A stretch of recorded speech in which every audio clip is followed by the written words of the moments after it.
আসসালামু আলাইকুম।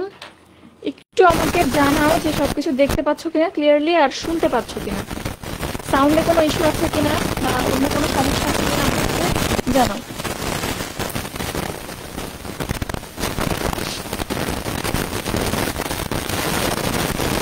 সাউন্ডে কি ঝিরঝির শব্দ আছে? আচ্ছা, সাউন্ডে একটু এক্সট্রা নয়েজ আসছে, আমি শুনতে পাচ্ছি। করছি।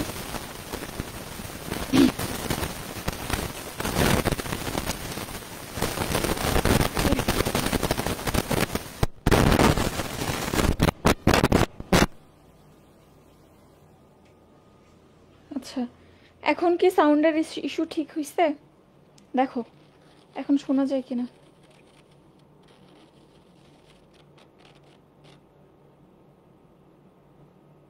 আচ্ছা, এখন সাউন্ড নাই তাহলে। আচ্ছা, দেখো এখন শোনা যায় কিনা। আবার শুনছে।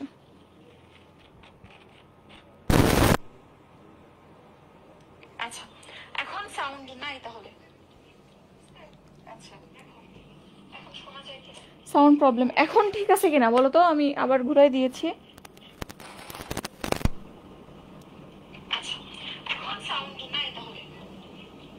আচ্ছা, এখন ঠিক হওয়ার কথা।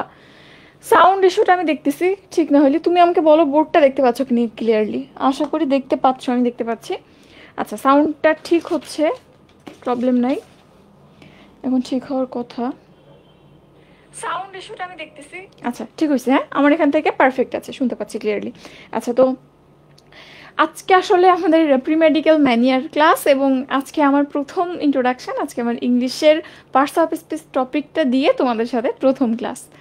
অনেকে আছো আমার আগেই ক্লাস করছো, অনেকে মানে 26 ব্যাচের অনেকেই আমাদের 25-এর প্রি মেডিকেলে ছিলে। হয়তো অনেকের কাছে অবিশ্বাস্য লাগতেছে, কিন্তু এটাই কিন্তু সত্য যে দেখা যাচ্ছে ইন্টারমিডিয়েট ফার্স্ট ইয়ার থেকেই অনেকে প্রি মেডিকেল শুরু করে। তো অনেকেই, তাদের মধ্যে অনেকে চিনো আমাকে, আবার অনেকের কাছে একেবারেই নতুন, অনেকের কাছে অনেকে হয়তো আজই প্রথম দেখলাম। সব কিছু মিলে আসলে আমি মেডিকেল ইংলিশ ক্লাসটা, এবং সমস্ত ইংলিশ ক্লাস, সমস্ত প্র্যাকটিস, ইংলিশের যত যা কিছু আছে জড়িত, ঠিক আছে, সব কিছু আমি মেনটেন করি। তো সেই হিসাবে আজকে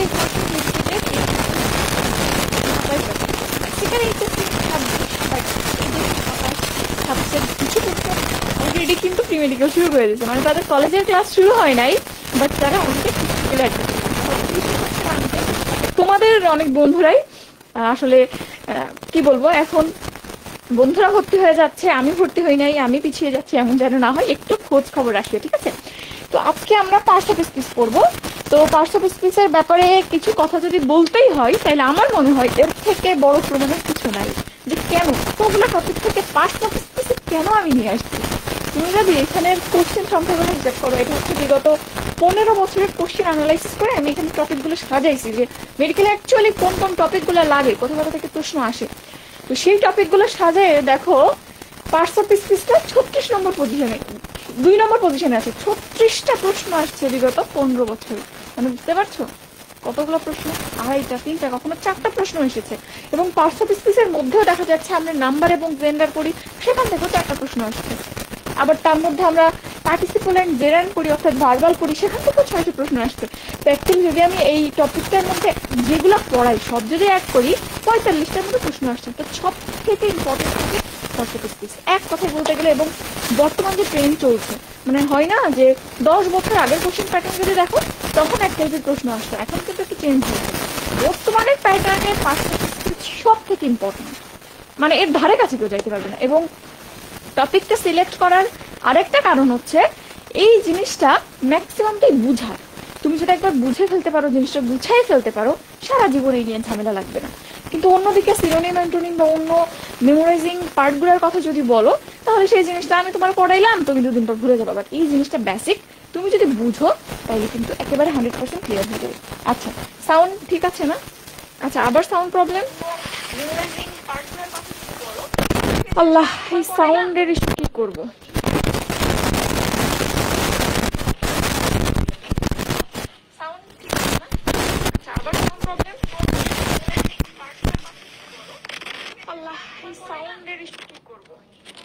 আচ্ছা দেখো এখন ঠিক হয়েছে কিনা।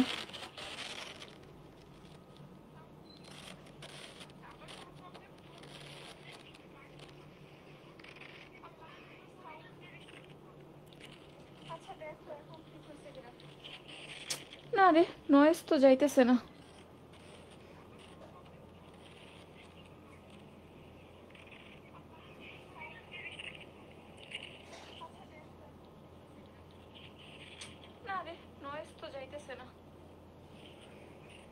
এখনো কি সমস্যা? একটু দেখো তো, আমি সবকিছু অফ করে দিয়েছি। এখনো কি সমস্যা? Still this condition. এখন কয়টা, কত মিনিট হয়েছে? 5 মিনিট 56 সেকেন্ড। এখনো কি সমস্যা? আমার এখান থেকে আসলে শোনা যাচ্ছে না নয়েজ, একটু জানাও সমস্যা কিনা। যে যে সাউন্ড বুঝতে পারছি, মাঝে মধ্যে এই সমস্যাটা হয়, কেন যে হয়। আচ্ছা, তো আশা করি শুনতে পাচ্ছ এখন। আবার আবার প্রবলেম হইলে বলিও। শোনা যাচ্ছে না নয়েজ, একটু জানাও সমস্যা কিনা। আচ্ছা, এখন আবার ঠিক আছে, ক্লিয়ার আছে। ওকে, তাহলে 6 মিনিটে ক্লিয়ার আছে এখন। তো যেটা বলছিলাম, পার্টস অফ স্পিচ বর্তমানে ট্রেন্ডে বা এতদিনের হিসাবও যদি তুমি করো, সবার উপরে আছে এবং জিনিসটা আসলে বোঝার জিনিস। এই জন্যই টপিকটা নিয়ে এসেছি তোমাদের জন্য। এবং আসলে ছোটবেলা থেকে বলতে গেলে টুকটাক তুমি পার্টস অফ স্পিচ পড়ে এসেছো, জাস্ট জানতে হবে যে আমরা মেডিকেলের জন্য কিভাবে পড়বো, ঠিক আছে? তো আসলে আমি অ্যানালাইসিসটা একবারে দেখাই দেই, কারণ ইংলিশের দায়িত্ব যেহেতু পুরোটা আমার। তুমি যদি এখানে একটু খেয়াল করো, দেখবা একদম প্রথমে সিনোনিম অ্যান্টোনিম টপিকটা আছে এবং বিগত 15 বছরে 37টা প্রশ্ন আসছে এখান থেকে। খুব ইম্পর্টেন্ট একটা টপিক। এরপরের পজিশনে আমি ছবিটা তোমাদের দিয়ে দিব। এরপরের পজিশনে পার্টস অফ স্পিচ 36টা এবং এর যে সাব টপিকগুলো আছে সবগুলো ধরলে 45টার মতো প্রশ্ন হয় টোটাল। ওকে, এরপর দেখো ট্রান্সলেশন এবং প্রোভার্বস। ট্রান্সলেশন থেকেও রিসেন্ট বছরগুলোতে বেশ ভালো সংখ্যক প্রশ্ন আসছে। দেখা যায় তো এখান থেকে 10 বছর আগে যদি দেখো তাহলে প্রোভার্ব থেকে বেশি প্রশ্ন আসতো, মুখস্থ জিনিস। এখন ট্রান্সলেশন থেকে, অর্থাৎ তোমার নলেজটা অ্যাপ্লাই করতে হবে এক্ষেত্রে। ট্রান্সলেশন এবং প্রোভার্বের পার্থক্য নিশ্চয়ই জানো। প্রোভার্ব মানে ওই যে আমরা কিছু কথা বলে আমরা কাঠের ঢেকি, তারপরে এক মাঘে শীত যায় না, একদম মুখস্থ জিনিস যেগুলা, যে সেন্টেন্সগুলো আছে ওভাবেই বলতে হয়। আর ট্রান্সলেশনটা তোমাকে বাংলা দিবে, তার ইংরেজি করতে হবে, বা তোমাকে ইংলিশ দেবে, বাংলা করতে হবে। এটা ধরা বাঁধা কোনো নিয়ম নাই বা মুখস্থ না। আচ্ছা, এরপর অ্যাপ্রোপ্রিয়েট প্রিপোজিশনও বেশ ইম্পর্টেন্ট। 15টা প্রশ্ন আসছে এবং অ্যাপ্রোপ্রিয়েট প্রিপোজিশন টপিকটা প্রত্যেকটা সেক্টরের ক্ষেত্রে ইম্পর্টেন্ট। সেটা মেডিকেল বলো, ভার্সিটি বলো, যে কোনো কম্পিটিটিভ এক্সাম বলো, বিসিএস বলো, জব বলো, ব্যাংক জব বলো, যে কোনো জায়গাতে ইম্পর্টেন্ট। এরপর দেখো ইডিয়াম ফ্রেজ, এখান থেকেও সমসংখ্যক 15টা প্রশ্ন আসছে। এরপর ভয়েস থেকে 13টা আসছে। ভয়েস কারেন্ট ট্রেন্ডে ভেরি মাচ ইম্পর্টেন্ট। বর্তমানে যে ধারা, মানে রিসেন্ট 4-5 বছরের প্রশ্ন যদি খেয়াল করো, ভয়েস থেকে একটা না একটা প্রশ্ন আসছেই। সো এটাও খুব ইম্পর্টেন্ট। সেন্টেন্স কারেকশন, কারেকশন বলতে কিছু প্রশ্ন আছে না যেখানে অ্যাকচুয়ালি স্পেসিফিক কোনো রুল নাই, অনেক রুল থেকে মিলায় বলে নিচের কোন সেন্টেন্সটা সঠিক বা কোনটা ভুল, অনেকগুলো রুল মিলায় ঝিলায় একসাথে প্রশ্ন আসে। ওই টাইপের প্রশ্ন আসছে 13টা। টেন্স থেকে 10টা প্রশ্ন আসছে। আমার মনে হয় সব থেকে ইজি টপিক মেডিকেলের সব থেকে, আচ্ছা এখন ঠিক আছে, সব থেকে ইজি টপিক আমার মনে হয় টেন্সটা। ছোটবেলা থেকে পড়ে আসছো, জাস্ট তোমাকে টেন্স প্রথমত আমরা 3 ভাগে ভাগ করি, প্রেজেন্ট, পাস্ট অ্যান্ড ফিউচার। ওর আবার 4টা করে ভাগ আছে। তো এই 12টা ক্লাসিফিকেশন জানতে হয়, স্ট্রাকচার জানতে হয়। তোমাকে একটা সেন্টেন্স তুলে দিয়ে বলবে এটা কোন টেন্স, এর মতো সহজ প্রশ্ন আর নাই। ওকে, তো এই টেন্স থেকেও কিন্তু রিসেন্টলি বেশ ভালো প্রশ্ন আসছে। এরপর স্পেলিং মিস্টেক, স্পেলিং মিস্টেক থেকে দেখা যায় যে 2-1টা আসে। হ্যাঁ, প্রত্যেক বছর যে কন্টিনিউয়াসলি আসে এমন না, বাট দেখা যায় যে অল্টারনেটিভ বছরে একটা প্রশ্ন থাকে। সো স্পেলিংটাও পড়তে হবে এবং স্পেলিংটা মজা করে পড়া যায়, টেনশনের কিছু হয়, একটা ক্লাসে ইনাফ। এরপর দেখো ভার্বাল। ভার্বাল হচ্ছে অ্যাকচুয়ালি পার্টস অফ স্পিচেরই পার্ট। কিছু প্রশ্ন আছে দেখবা যে পার্টিসিপল এবং জেরান্ডের মধ্যে পার্থক্য করতে শিখতে হয়। তো ভার্বাল টপিকের মধ্যেই ওই পার্টিসিপল এবং জেরান্ডি আসে। তোমাকে চিনতে হবে কোনটা পার্টিসিপল কোনটা জেরান্ড। এটা আমাদের একটা ক্লাসে যথেষ্ট, একটা লাগবে না, 30 মিনিট এনাফ।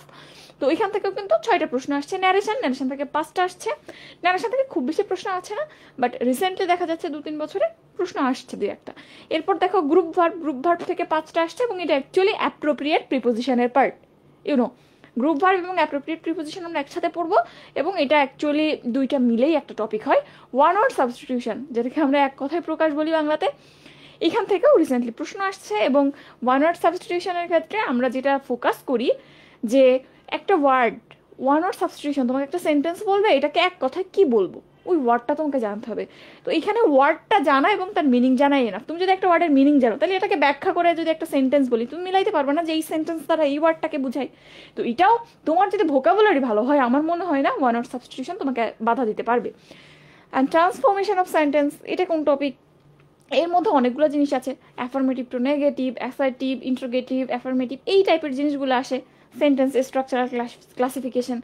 এর বাইরে এর মধ্যে সিম্পল কমপ্লেক্স কম্পাউন্ডের যে ইন্টারচেঞ্জ সেটাও মাঝে মধ্যে আসে, বাট মোস্ট ইম্পর্টেন্টলি আসে হচ্ছে ডিগ্রি। ডিগ্রি মনে আছে? ডিগ্রির কথা মনে আছে কি? Positive, comparative, superlative.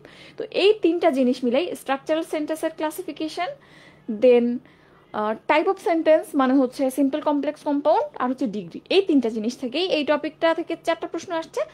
তবে এই যে টপিকটা, এটা আসলে কঠিন কিছুই না, জাস্ট একটু রুল উল্টাপাল্টায় আমরা দেখবো এবং ছোটবেলা থেকে পড়ে আসছে, ঝামেলা লাগবে না।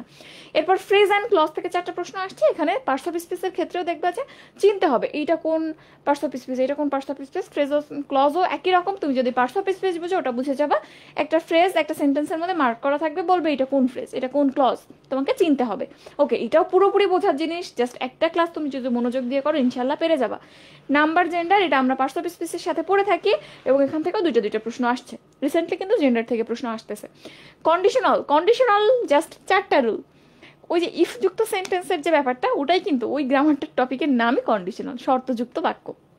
তো এখানে 4টা টাইপ, স্ট্রাকচার জানলেই এনাফ, এবং এটা কিন্তু ইম্পর্টেন্ট। তুমি জানো, এইচএসসি যারা দিয়েছো অলরেডি, সামনে দিবা, তারা জানো। এরপর যদি বলি সাবজেক্ট ভার্ব এগ্রিমেন্ট, এটা আসলে গ্রামারের পার্ট, রাইট ফর্ম অফ ভার্বের পার্ট। এইখান থেকেও 2টা প্রশ্ন আসছে। এরপর যেগুলো দেখতেছো আসলে এগুলা মিলাই টিলাই আসে, এই সেন্টেন্স কারেকশনের মধ্যে আসে। যেমন আর্টিকেল, এটা সেন্টেন্স কারেকশনের মধ্যে ঢুকাই দেয়। কমপ্লিটিং সেন্টেন্স, এটা কারেকশনের মধ্যে ঢুকাই দেয়। ঠিক আছে, এই 2টা গেল। আর একটা থাকে ইংলিশ লিটারেচার। কমনলি তোমাদের অনেকে প্রশ্ন করো যে আপু হ্যাঁ গ্রামার পড়ছি, লিটারেচার পড়া লাগবে কিনা। তো লিটারেচার থেকে জীবনে এত কালের হিস্ট্রিতে কয়টা প্রশ্ন আসছে? মাত্র একটা। সো লিটারেচারটা আমি বলে থাকি সাধারণত, যেহেতু বর্তমান ট্রেন্ডে প্রশ্ন আসছে না এবং লিটারেচারটা মনে রাখা কিন্তু বেশ কঠিন, তো তুমি চাইলে এটা পুরোপুরি স্কিপ করতে পারো। যারা একটু ভালো স্টুডেন্ট, কোনোভাবেই একটা মার্ক ছাড়তেই চায় না, তাদের ক্ষেত্রে কি বলি, জাস্ট তুমি বিসিএস প্রশ্নগুলো দেখো। ঠিক আছে, তো আমাদের যে বইটা মেডওয়ার্স বা যে কোনো একটা বই তুমি যদি গুছানো বই পাও যেখানে শুধু বিসিএস এর লিটারেচারগুলো সাজানো আছে, সেইটুক পড়, সেইটুকুই না। ঠিক আছে, এমন যেন না হয়, অ্যাডমিশনের ট্রাক লাইনটা খুবই ইম্পর্টেন্ট, এমন যেন না হয় যে আমি সব পড়তে যে ইম্পর্টেন্ট জিনিস ভুলে যাচ্ছি। সো তোমার আগে যেগুলো ইম্পর্টেন্ট তুমি এই টপিকগুলো পড়ো, তোমার সময় থাকলে লিটারেচার পড়িও। ঠিক আছে, বুঝতে হবে কোনটা ইম্পর্টেন্ট। হ্যাঁ, 10 মার্কের প্রশ্ন বাদ দিয়ে আমি যদি 1 মার্কের জন্য সারাদিন পড়াশোনা করি, তাতে আলটিমেটলি কোনো লাভ হবে না, সময় নষ্ট হবে। মা বুঝবে বাচ্চা পড়তেছে, চান্স কিন্তু হবে না।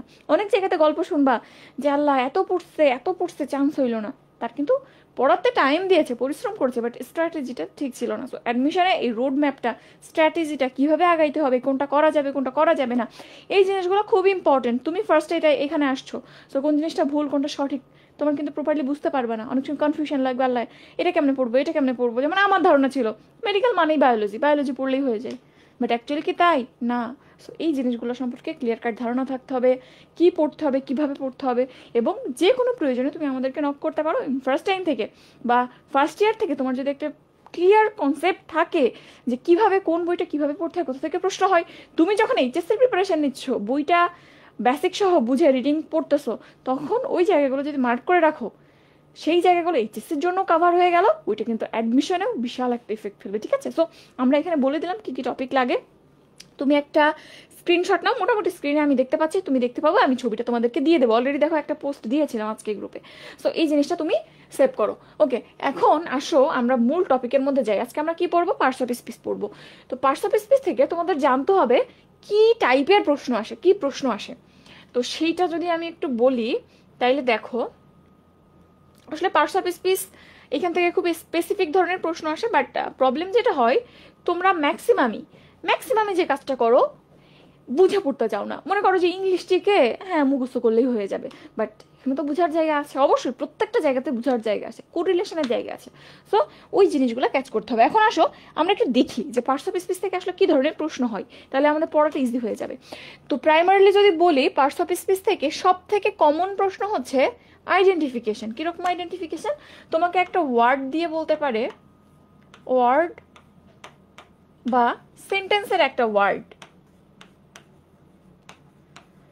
দিয়ে তোমাকে বলবে যে এটা কোন পার্টস অফ স্পিচ, যেটাকে আমরা আইডেন্টিফিকেশন বলি। তাহলে প্রথমেই যেটা জানতে হবে, পার্টস অফ স্পিচ বুঝতে হবে যে 5টা বা 8টা টাইপ আছে, 8টা ক্লাসিফিকেশন আছে। ওকে, এটা এরকম দেখতে, এটা এরকম দেখতে, সেন্টেন্স এভাবে ব্যবহৃত হয়, তাহলেই কিন্তু আমি এটা চিনতে পারবো। মোস্ট কমন প্রশ্ন যে কোনটা কোন পার্টস অফ স্পিচ, আইডেন্টিফিকেশন আমরা যেটাকে বলি, ঠিক আছে।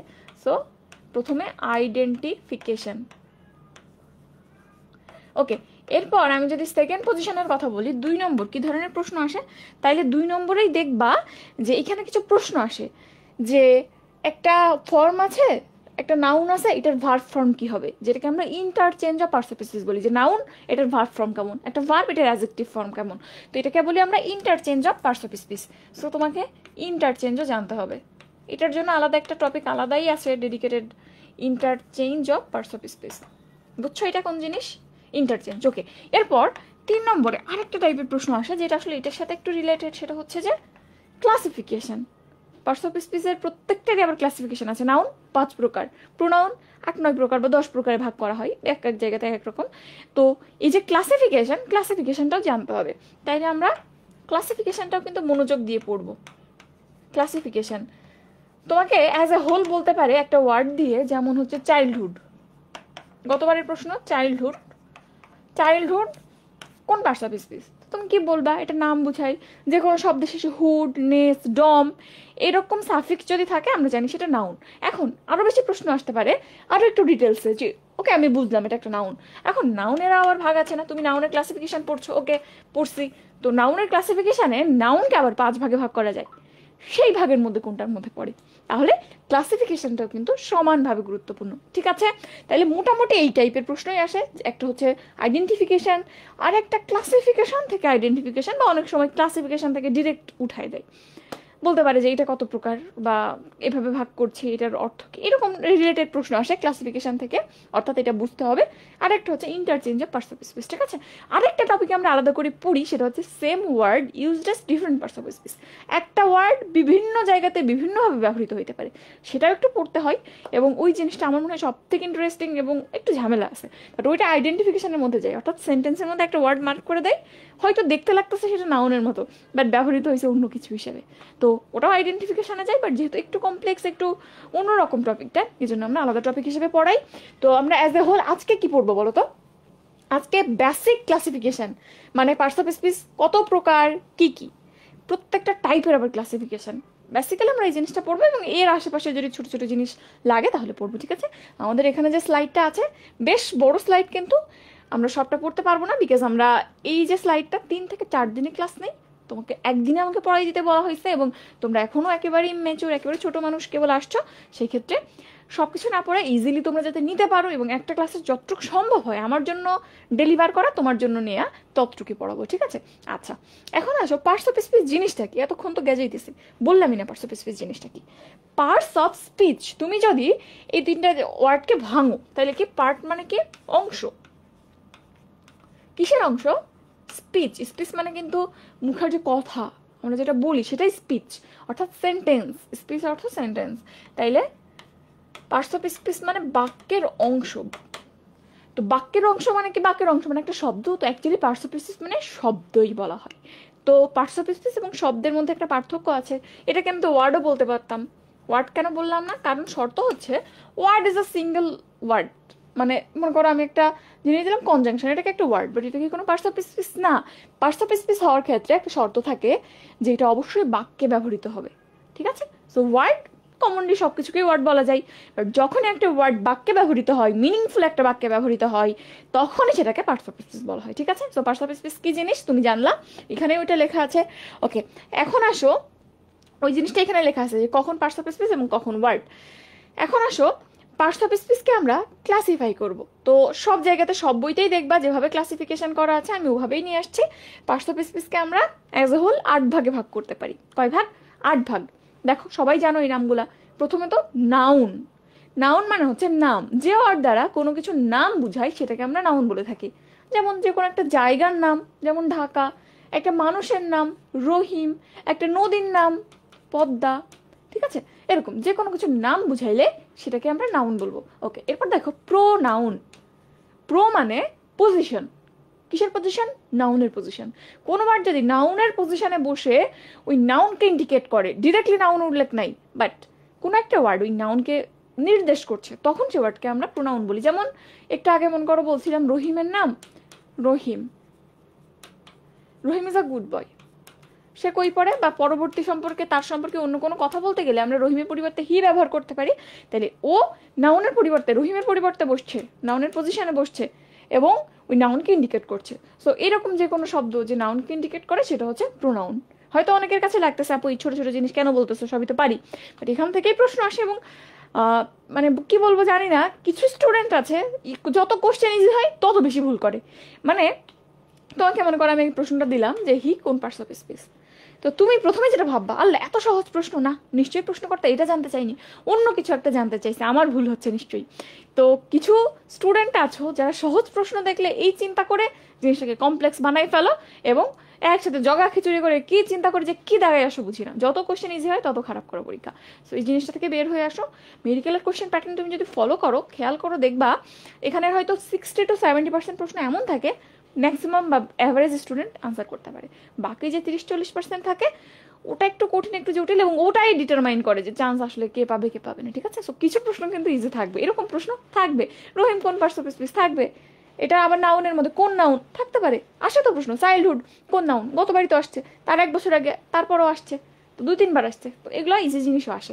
আচ্ছা, এরপর দেখো অ্যাজেক্টিভ। অ্যাজেক্টিভের ক্ষেত্রে জাস্ট একটা ওয়ার্ড মনে রাখবা, সেটা হচ্ছে অ্যাজেক্টিভ একটা মডিফায়ার।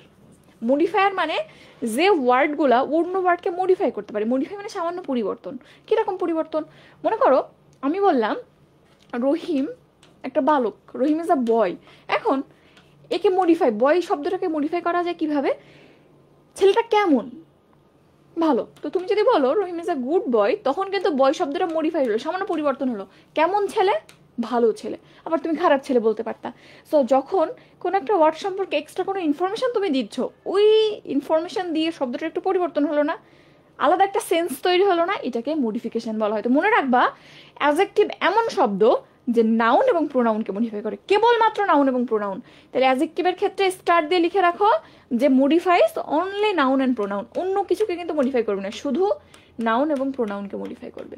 ঠিক আছে, ওকে, এটা মনে রাখবা। একটু পর আমরা ডিটেলসে দেখবো। এরপর আসো ভার্ব। ভার্ব মানে যে ওয়ার্ড দ্বারা কোনো কাজ করা বুঝে এটাকে ভার্ব বলে। তুমি জানো খাওয়া, যাওয়া, ঘুমানো, পড়া সব কিছুই ভার্ব। গো, ইট, দেখতেই পাচ্ছ। ওকে, এরপর অ্যাডভার্ব। তো অ্যাডভার্ব এবং অ্যাডজেক্টিভ এই দুইটা খুবই ঝামেলা লাগে এবং দুইটার মধ্যে রিলেশন আছে। দেখো একটু আগেই বললাম যে নাউন আর প্রোনাউনকে যে মডিফাই করে সে অ্যাডজেক্টিভ। ওকে, কোনো সন্দেহ নাই।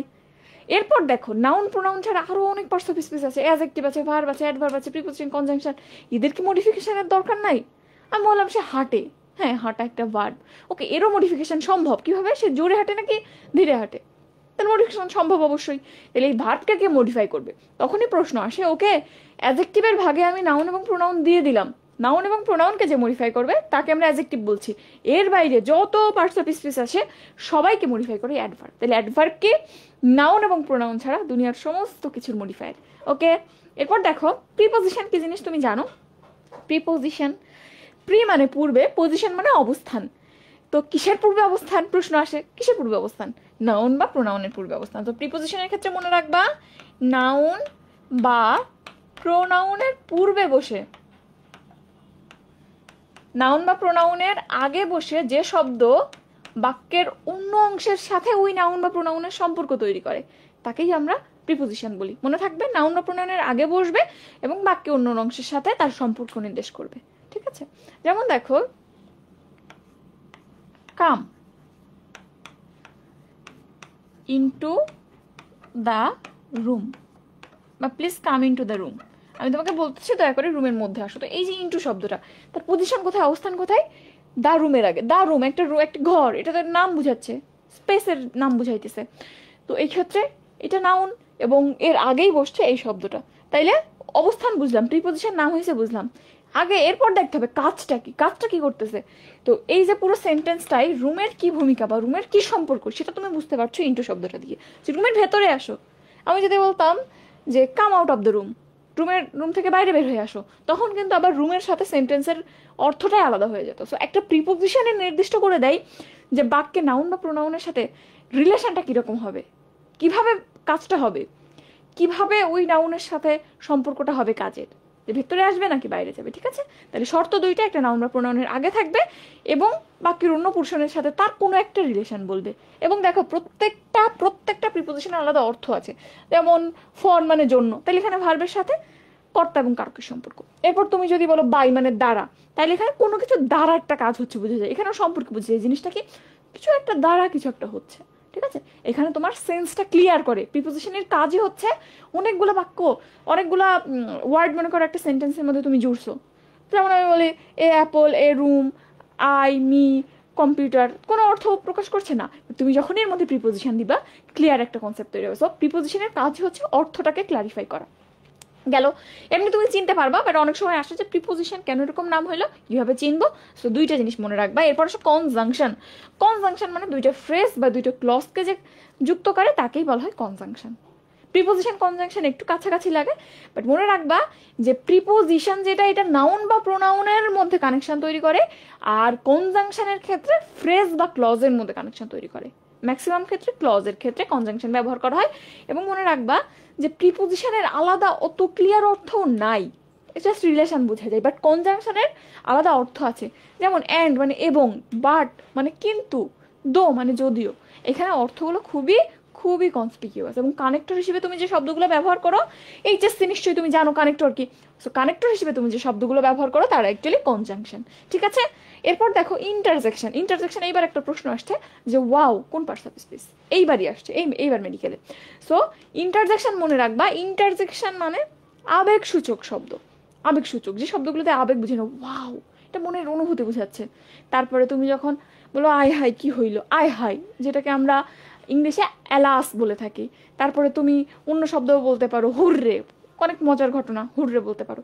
তো এই যে শব্দগুলা যেটা দিয়ে মনের অনুভূতি প্রকাশ পায়, সেটা হইতে পারে সুখ, সেটা হইতে পারে দুঃখ, যে কোনো কিছু হইতে পারে, সারপ্রাইজ হইতে পারে, এইগুলাকেই ইন্টারজেকশন বলা হয়। এবং এটা চেনার ইজিয়েস্ট ওয়ে হচ্ছে সাধারণত এগুলার পরে একটা এক্সক্লামেশন মার্ক থাকে এবং এটা এক্সক্লামেটরি সেন্টেন্সে ব্যবহৃত হয়। ঠিক আছে, এটা কিন্তু এইবারের প্রশ্ন।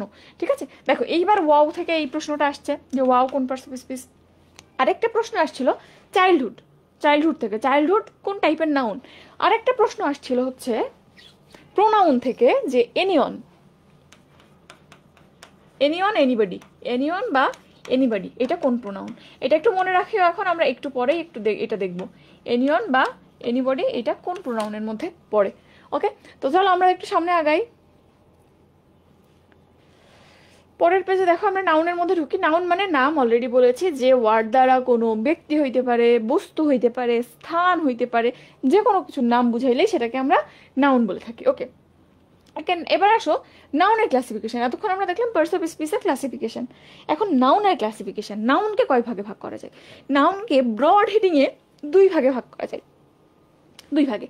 একটা হচ্ছে যেটাকে তুমি ধরতে পারো, ছুঁইতে পারো, দেখতে পারো, পদার্থবিজ্ঞান যেটাকে স্বীকৃতি দেয় বস্তু হিসেবে, সেটাই অ্যাকচুয়ালি কনক্রিট নাউনের মধ্যে পড়ে। তাহলে যেটাকে তুমি ধরতে, দেখতে, ছুঁইতে পারো সেটাকে আমরা কি বলে থাকি? Concrete noun. আর কিছু আছে যেগুলো ধরা যায় না, ছোঁয়া যায় না, যেমন সততা, বিশ্বস্ততা, মেধা, এই জিনিসগুলো চোখে দেখা যায়? যায় না। ধরা যায় না, জাস্ট অনুভব করতে হয়, এটা গুণ। তাহলে যে নাউনগুলো দ্বারা কোয়ালিটি বুঝায় সেটাকে আমরা বলি অ্যাবস্ট্রাক্ট নাউন। তাহলে অ্যাজ এ হোল যদি নাউনের ক্লাসিফিকেশন করি, দুই ভাগে ভাগ করব, কনক্রিট যেটাকে ধরা যায়, ছোঁয়া যায়, বোঝা যায়, আর যেগুলোকে ধরা ছোঁয়া বুঝা যায় না সেটা হচ্ছে অ্যাবস্ট্রাক্ট। এই দুইটা ক্লাসিফিকেশন আগে মনে রাখো। এরপর আসো এই যে কনক্রিট নাউন, এটাকে আবার চার ভাগে ভাগ করা যায়, যেটা ধরা ছোঁয়া যাচ্ছে, এগুলো আবার বিভিন্ন ক্লাসে ভাগ করা যায়। যেমন দেখো, এগুলোকে আমরা সাধারণত চার ভাগে ভাগ করি। তার মধ্যে প্রথমে যেটা আসবে সেটা হচ্ছে কমন নাউন। আগে বলবা কমন নাউন মানে কি? কমন মানে সাধারণ, নাউন মানে নাম। সাধারণভাবে যে ওয়ার্ড দ্বারা অনেককে একসাথে বোঝায় সেটাকে আমরা কমন নাউন বলে থাকি। যেমন আমি যদি বলি মানুষ, কাকে বুঝাইতেছি? হ্যাঁ, নাম, এটা একটা নাম, কোন একটা প্রাণীর নাম, বাট আমি কোন মানুষকে বুঝাইতেছি? তুমি বুঝতে পারছো? আমাকে বুঝাইতেছি কি তোমাকে বুঝাইতেছি, কি তোমাদের জীবন ভাইয়াকে, কি হাফিজ ভাইকে, কি মিমাপুকে? বুঝতে পারছো তোমরা? পারছো না। তাইলে যদি এরকম সেন্স ক্রিয়েট করছি যে কোনো একটা বস্তু, বাট আলাদা করে আমি বুঝতে পারছি না অ্যাকচুয়ালি কাকে বুঝাচ্ছে, তাহলে এটা সাধারণভাবে সবাইকে বুঝাচ্ছে। মানুষ বলতে আমরা সব মানুষকে বুঝাবো, তাহলে সেটাকে সাধারণ নাম বা কমন নাউন বলা হয়। ঠিক আছে, ওকে। তাহলে কমন নাউনের এক্সাম্পল বা ডেফিনিশন কিভাবে মনে রাখবা? সাধারণভাবে সকলকে বুঝাইলে সেটা হচ্ছে কমন নাউন। আচ্ছা, রেডে হয়তো দেখা যাচ্ছে না, তাইলে প্রথমেই এটা মাথার মধ্যে ঢুকে নাও সুন্দর করে। এরপর আমরা দেখো আলাদা করে যে বললাম ম্যানের মধ্যে কে কে আছে, তুমি তোমাদের ফারিয়া আপুর কথা চিন্তা করো, হাফিজ ভাইয়ের কথা চিন্তা করো। মানুষের মধ্যে এনারা কিন্তু একেবারে স্পেসিফাইড, এক একজন। মেডিলজের ফারিয়া আপু একজনই। তাইলে প্রপার নাউনের কমন নাউনের মধ্যে সাধারণভাবে সবাইকে বুঝাচ্ছিল, তার মধ্যে যখন একজন নির্দিষ্ট করে বোঝানো হয় তখনই সেটা প্রপার বা এক্স্যাক্ট নাউন হয়ে যায়। তাহলে প্রপার নাউন কোনটা হবে? তাইলে এই যে এক্স্যাক্টলি তুমি যদি কাউকে বুঝাও হাফিজ ভাই, ফারিয়া আপু, তাহলে এটাই হচ্ছে প্রপার নাউন। ঠিক আছে? তো কমন নাউন এবং প্রপার নাউনের মধ্যে একটা রিলেশন আছে।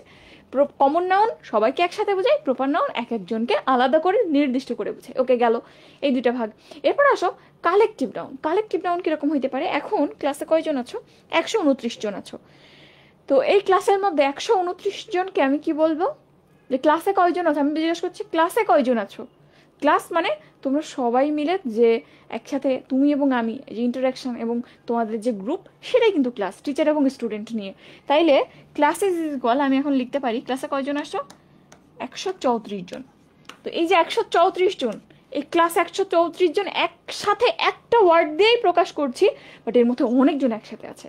তাইলে যদি এরকম করে একটা ওয়ার্ড দিয়ে আমরা অনেকজনকে একসাথে বুঝাইতে পারি এবং তারা একসাথে একই বৈশিষ্ট্য সম্পূর্ণ হয়, যেমন এখানে ম্যাক্সিমাম এইচএসসি 26 ব্যাচের তোমরা আমার ক্লাস করতে আসছো, মেড্রোজের পেজে ক্লাস করছো, একই রকম বৈশিষ্ট্য আছে, এরকম একই রকম বৈশিষ্ট্যের অনেককে একসাথে বুঝাইলে সেটা কি হয়? Collective noun, collection of noun, collective noun. ঠিক আছে? তাইলে এই যে ক্লাস, কালেকটিভ নাউনের সব থেকে কমন একটা এক্সাম্পল হতে পারে ক্লাস, এটা একটা কালেকটিভ নাউন। এছাড়া তুমি বলতে পারো আর্মি। আর্মি মানে কিন্তু একজন সেনাকে বুঝায় না, আর্মি মানে সেনা বাহিনী, বাহিনী মানে কিন্তু অনেকজন একসাথে। তাইলে আর্মি এই একটা কালেকটিভ নাউন হইতে পারে। এছাড়া ক্যাটেল, গবাদি পশুর ঝাঁক, অনেক গবাদি পশুকে একসাথে ক্যাটেল বলে থাকে। এরকম অনেক এক্সাম্পল আছে, আমরা একটু পরে দেখি। এরপর দেখো ম্যাটেরিয়াল নাউন। ম্যাটেরিয়াল নাউন মানে কি? অনেক কিছু তো বললাম, বাট তোমার পছন্দের জিনিসগুলোর নাম বললাম না। যে তুমি চকলেট খাচ্ছ, ভাত খাচ্ছ, মাটন খাচ্ছ, বিফ খাচ্ছ, এই জিনিসগুলোর নাম তো চলে গেল, এগুলো তো জিনিসের নাম বুঝাই। তাহলে মনে রাখবা এর বাইরে যা কিছু আছে যেটা ম্যাক্সিমাম ক্ষেত্রে আমরা খাই এবং পরে থাকি, এইগুলাকে ম্যাটেরিয়ালের মধ্যে ফেলবো। ম্যাটেরিয়াল মানে বস্তুগত বা এখানে অ্যাকচুয়াল যে বস্তু সেটাকেই বুঝাই, ম্যাটার বুঝাই, পদার্থ বুঝাই। তো এই ক্ষেত্রে সাধারণত দুইটা জিনিস ইনক্লুড হয়, খাবার জিনিস এবং পরার জিনিস। খাবার জিনিসের মধ্যে হইতে পারে লবণ, হলুদ, তেল, পেঁয়াজ, মরিচ সব হইতে পারে, এবং আরও এর বাইরে আছে তোমার যেগুলো বললাম চকলেট টকলেট হাবিজাবি। আচ্ছা, এর বাইরে আরেকটা হচ্ছে পরার জিনিস। পরার জিনিসের মধ্যে অর্নামেন্টের মধ্যে কি দিয়ে তৈরি হয়? গোল্ড, সিলভার, আরও মেটালের কথা আয়রন, এই যে মেটালগুলো আছে এগুলোও। তো খাওয়ার জিনিস, পরার জিনিস, অ্যাবসোলুট বস্তু বুঝাইতেছে, সেগুলাই হচ্ছে ম্যাটেরিয়াল নাউন। ঠিক আছে? ম্যাটার মানে তুমি জানো বস্তু। সো এগুলাই ম্যাটেরিয়াল নাউনের মধ্যে পড়ে। এবং তুমি যদি চিন্তা করো যে কমন নাউন, প্রপার নাউন, এদের মধ্যে ব্যক্তি ঢুকতে পারে, ম্যাটেরিয়াল নাউনের মধ্যে কিন্তু ব্যক্তি ঢুকে না। এই জিনিসটা ক্লিয়ার করে মনে রাখিও। ঠিক আছে? যেমন হচ্ছে আমি যদি তোমাকে বলি গোট, গোট মানে কি? ছাগল। গট কি? এটা স্পেসিফিক্যালি একটা প্রাণীকে বোঝাচ্ছে, সো প্রপার নাউন হচ্ছে, কোনো সন্দেহ নাই। কিন্তু যখনই এই গোট থেকে যে মাংসটা পাওয়া যায় সেটাকে আমরা মাটন বলে থাকি, মাটন বলবো। মাটনের কি আর প্রাণ আছে? না, ওটা মাংস। গোটের প্রাণ ছিল, বেঁচে ছিল সে, বাট তার কিন্তু প্রাণ নাই। সো যখন আমরা মাটন বলবো তখনই সেটা ম্যাটেরিয়াল নাউনে যাবে। যেমন গরু, কাউ, ওকে তুমি প্রপারের মধ্যে ফেলতে পারো, বাট যখনই বিফ বলবো, গরুর মাংস, প্রাণ নাই, তখনই কিন্তু ম্যাটেরিয়াল হয়ে যাবে। এবং মাটন কোন নাউন এটাও কিন্তু বিসিএস 3 বার আসছে, রিসেন্টলি 2 বার আসছে, আরও আগে 1 বার আসছে। তাইলে বুঝছো কতখানি ইম্পর্টেন্ট? মনে রাখিও as a whole concrete and abstract. কনক্রিটকে আবার 4 ভাগে ভাগ করলাম। প্রথমত কমন, কমন থেকে স্পেসিফিক একজন, প্রপার অনেকজন একসাথে, কালেকটিভ, এবং এর বাইরে যত বস্তু আছে খাওয়া এবং পড়ার জিনিস সেটা হচ্ছে ম্যাটেরিয়াল। মনে থাকবে, খুবই ইম্পর্টেন্ট, প্রায় প্রশ্ন আসে কিন্তু। ওকে, এরপর আসো আমরা পরের পেজে যাই। প্রপার নাউন কাকে কেমনে বুঝাই আমি তোমাকে বুঝাই দিছি, তুমি একটু পড়ে নিও। দেখো অলরেডি আমাদের যে টেলিগ্রাম গ্রুপটা আছে, টেলিগ্রাম গ্রুপে আমি পিডিএফটা দিয়ে দিয়েছি। আচ্ছা, এখানে একটু হায়ার লেভেলের কিছু জিনিস লেখা আছে, আপাতত তোমাদের পড়া লাগবে না, আমরা জেনারেলি বেসিক জিনিসটা ওভারভিউ করে যাব তোমাদের জন্য। আচ্ছা, এখন আসো প্রপার নাউন ওখানে যা আছে থাক, না দেখলেও চলবে। আমরা একটু কালেকটিভ নাউনের মধ্যে দেখি। কালেকটিভ নাউনের ক্ষেত্রে কিছু জিনিস আমি তোমাকে বললামই, যেমন ক্লাস, আর্মি, হার্ড, পশুর পাল, জুরি, বিচারক মণ্ডলী, ফ্যামিলি। ফ্যামিলিতে কিন্তু একজনই ফ্যামিলি হয় না, অনেক মানুষজন থাকে। ক্যাটেলের কথা বলছি, নেভির ক্ষেত্রে বলতে পারো নৌবাহিনী, কমিটির ক্ষেত্রে বলতে পারো, গ্রুপের ক্ষেত্রে, এই শব্দগুলো সবই কালেকটিভ নাউন। ওকে, বুঝলাম। এর বাইরে এটা তো word, collective noun as word, কিন্তু কিছু ফ্রেজ কানেক্টিভ নাউন হইতে পারে। ফ্রেজগুলো আমাদের মনে রাখতে হবে। তোমাকে হয়তো এই শব্দগুলো দিয়ে তুমি বুঝতে পারবা যে ওকে এগুলো কালেকটিভ নাউন। তো এর বাইরে কিছু ফ্রেজ জানতে হবে যেগুলো কালেকটিভ নাউন হিসেবে ব্যবহার করা হয়। যেমন তুমি চিন্তা করো, তোমাকে আমি একটা ফুল দিলাম, ফ্লাওয়ার, তোমাকে একটা গোলাপ দিলাম, এটা কি একটা ফুল, তাহলে এটা কিন্তু একটাই। এমন যদি হয় তোমাকে একটা ফুল দেই নাই, আমি এক তোড়া ফুল দিয়েছি, বুকেট আকারে থাকে না, বুকে আকারে তোমাকে আমি এক তোড়া ফুল দিয়েছি, তখন কিন্তু অনেকগুলো একসাথে মিলে এবং তুমি একটা তোড়া জাস্ট একটা শব্দ দিয়ে প্রকাশ করছো, তোড়া শব্দ দিয়ে। তাহলে এখানে অনেকগুলো জিনিস একসাথে আছে, একটা শব্দ দিয়ে প্রকাশ করছো, তখন সেটা কালেকটিভ হয়ে যায়। এবং এভাবেই একটা থেকে অনেকগুলো যখন হয়ে যায় তখন আমরা ফ্রেজাল ইউজ বা ফ্রেজাল কালেকটিভ নাউন তৈরি করতে পারি। কিভাবে? যেমন দেখো, একটা ফুল ঠিক আছে ফ্লাওয়ার, অনেকগুলো ফুল যখন তোড়া আকারে থাকবে তখন আমরা বুকে অফ ফ্লাওয়ার বলবো। ঠিক আছে। ক্যাটেল, ক্যাটেলটা আসলে কালেকটিভ হিসেবে ব্যবহার করা হয়, বাট এটাকে আরো এমফ্যাসিস করে অনেক সময় হার্ড অফ ক্যাটেল বলা হয়, গবাদি পশুর ঝাঁক। ঠিক আছে। ফিশ, একটা মাছ থাকলে ওকে ঠিক আছে একটা মাছ। যখন অনেকগুলো মাছ একসাথে থাকবে, সাধারণত পানির মধ্যে দেখবা সাগরে অনেক মাছ একসাথে ঝাঁকে ঝাঁকে ঘুরে বেড়ায়, সেটাকে বলা হয় স্কুল অফ ফিশ। ঠিক আছে। এই ওয়ার্ডগুলো একটু দেখবো, ফিশের সাথে কোন ওয়ার্ডটা যায়, ক্যাটেলের সাথে কোনটা যায়, তুমি কিন্তু বলতে পারবো না স্কুল অফ ফ্লাওয়ার্স বা হার্ড অফ ফিশ বলতে পারবে না, স্পেসিফিক করে ওয়ার্ডের সাথে ওয়ার্ড যাইতে হবে। ঠিক আছে। এরপর যা এই তিনটা জানা লাগবে। এরপর দেখো আমরা একটু পরে যাই, এরপরে ফ্লক, ফ্লকটা কার সাথে যায়? বার্ডের সাথে যায়। Birds of same feather flock together. So এখানে বার্ডের সাথে ফ্লকই কিন্তু যায়। ওকে। এরপর প্লেয়ার্সের সাথে কোনটা যায়? প্লেয়ার্সের সাথে টিম শব্দটা যায়। তুমি তাইলে এইটা এইটা এইটা এইটা এইটা এই পাঁচটা সুন্দর করে দেখবা। ঠিক আছে। ওকে। সাউন্ড আশা করি ঠিক আছে, এভরিথিং ওকে। আচ্ছা, এটা কি গ্রুপে শেয়ার করা হয়েছে?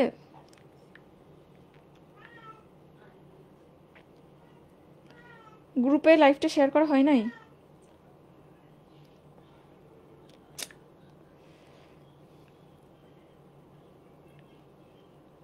আচ্ছা ঠিক আছে, শেয়ার ওকে করা হয়েছে। ওকে, তাইলে আমরা এ পর্যন্ত দেখলাম কালেকটিভ নাউন একটা হচ্ছে ওয়ার্ড, একটা ওয়ার্ড কালেকটিভ নাউন হিসেবে ব্যবহৃত হইতে পারে, আবার একটা ফ্রেজ কালেকটিভ নাউন হিসেবে ব্যবহৃত হইতে পারে। এ পর্যন্ত জানলাম। এরপর আমরা পরের পেজে যাই। একটা জিনিস মনে রাখিও, কালেকটিভ নাউন সাধারণত তোমার দেখে মনে হচ্ছে যে সিঙ্গুলার, একটা ওয়ার্ড ক্যাটেল মানে এস নাই ইয়েস নাই সিঙ্গুলার, বাট তুমি বুঝতেই পারছো অনেক জিনিস একসাথে আছে। সো এটা দেখতে সিঙ্গুলার হইলেও কিন্তু সেন্সে এটা প্লুরাল, এই জিনিসটা একটু মাথায় রাখিও। এরপর আসো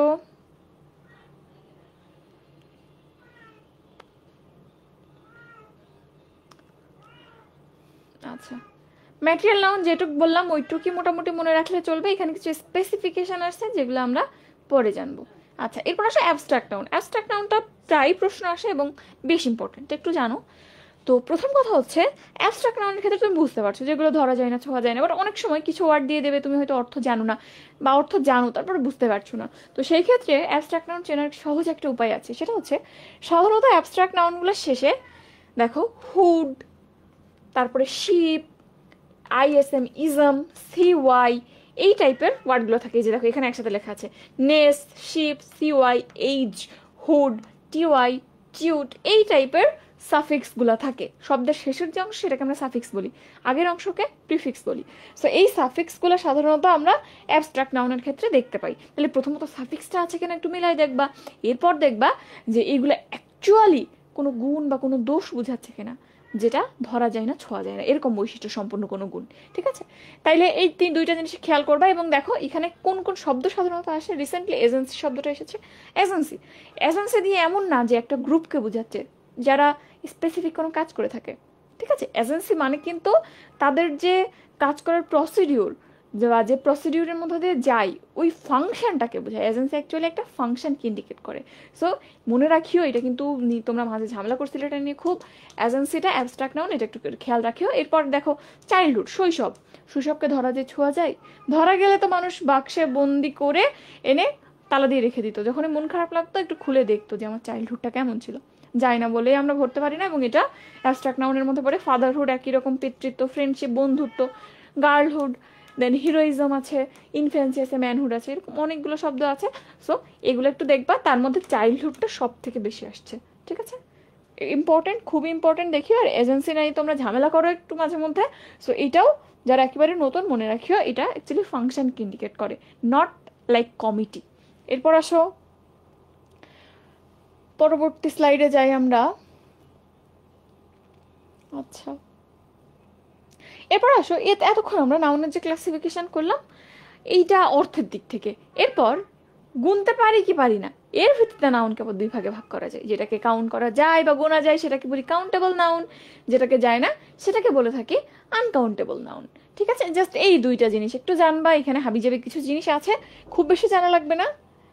একটা জিনিস মনে রাখবা যে কাউন্টেবল মানে কাউন্ট, গোনা যায়, কাউন্ট করা যায়। যেমন আমি মনে করো আমার হাতে একটা, দুইটা, আরো একটা ধরি, 3টা পেন আছে। তো পেনকে গোনা যায়, ইয়েস, কাউন্ট করা যায়। সো তুমি বলতে পারবা যখন একটা আছে তখন এটা সিঙ্গুলার, মানে কোনো একটা বস্তুকে যদি একটা বোঝানো হয় তখন সেটা সিঙ্গুলার বলি, আর একের অধিক হইলে প্লুরাল। সো এটা কি, প্রথমত পেন কাউন্টেবল নাউন, কারণ গোনা যায়। দ্বিতীয় কথা হচ্ছে কাউন্টেবল নাউন যেহেতু, সো তুমি একটা আছে কিনাও বলতে পারবা, একটার বেশি আছে কিনাও বলতে পারবা। সো এটা কি, এটা হচ্ছে সিঙ্গুলার। যখন আমি 3টা ধরবো তখন কি হবে, 3টা, সো প্লুরাল। তো মনে রাখবা কাউন্টেবল নাউন যেটা, কাউন্টেবল নাউন সিঙ্গুলার বা প্লুরাল হইতে পারে। Countable noun it can be singular or plural. আমি তার প্রমাণ কিন্তু তোমাকে দেখাইলাম।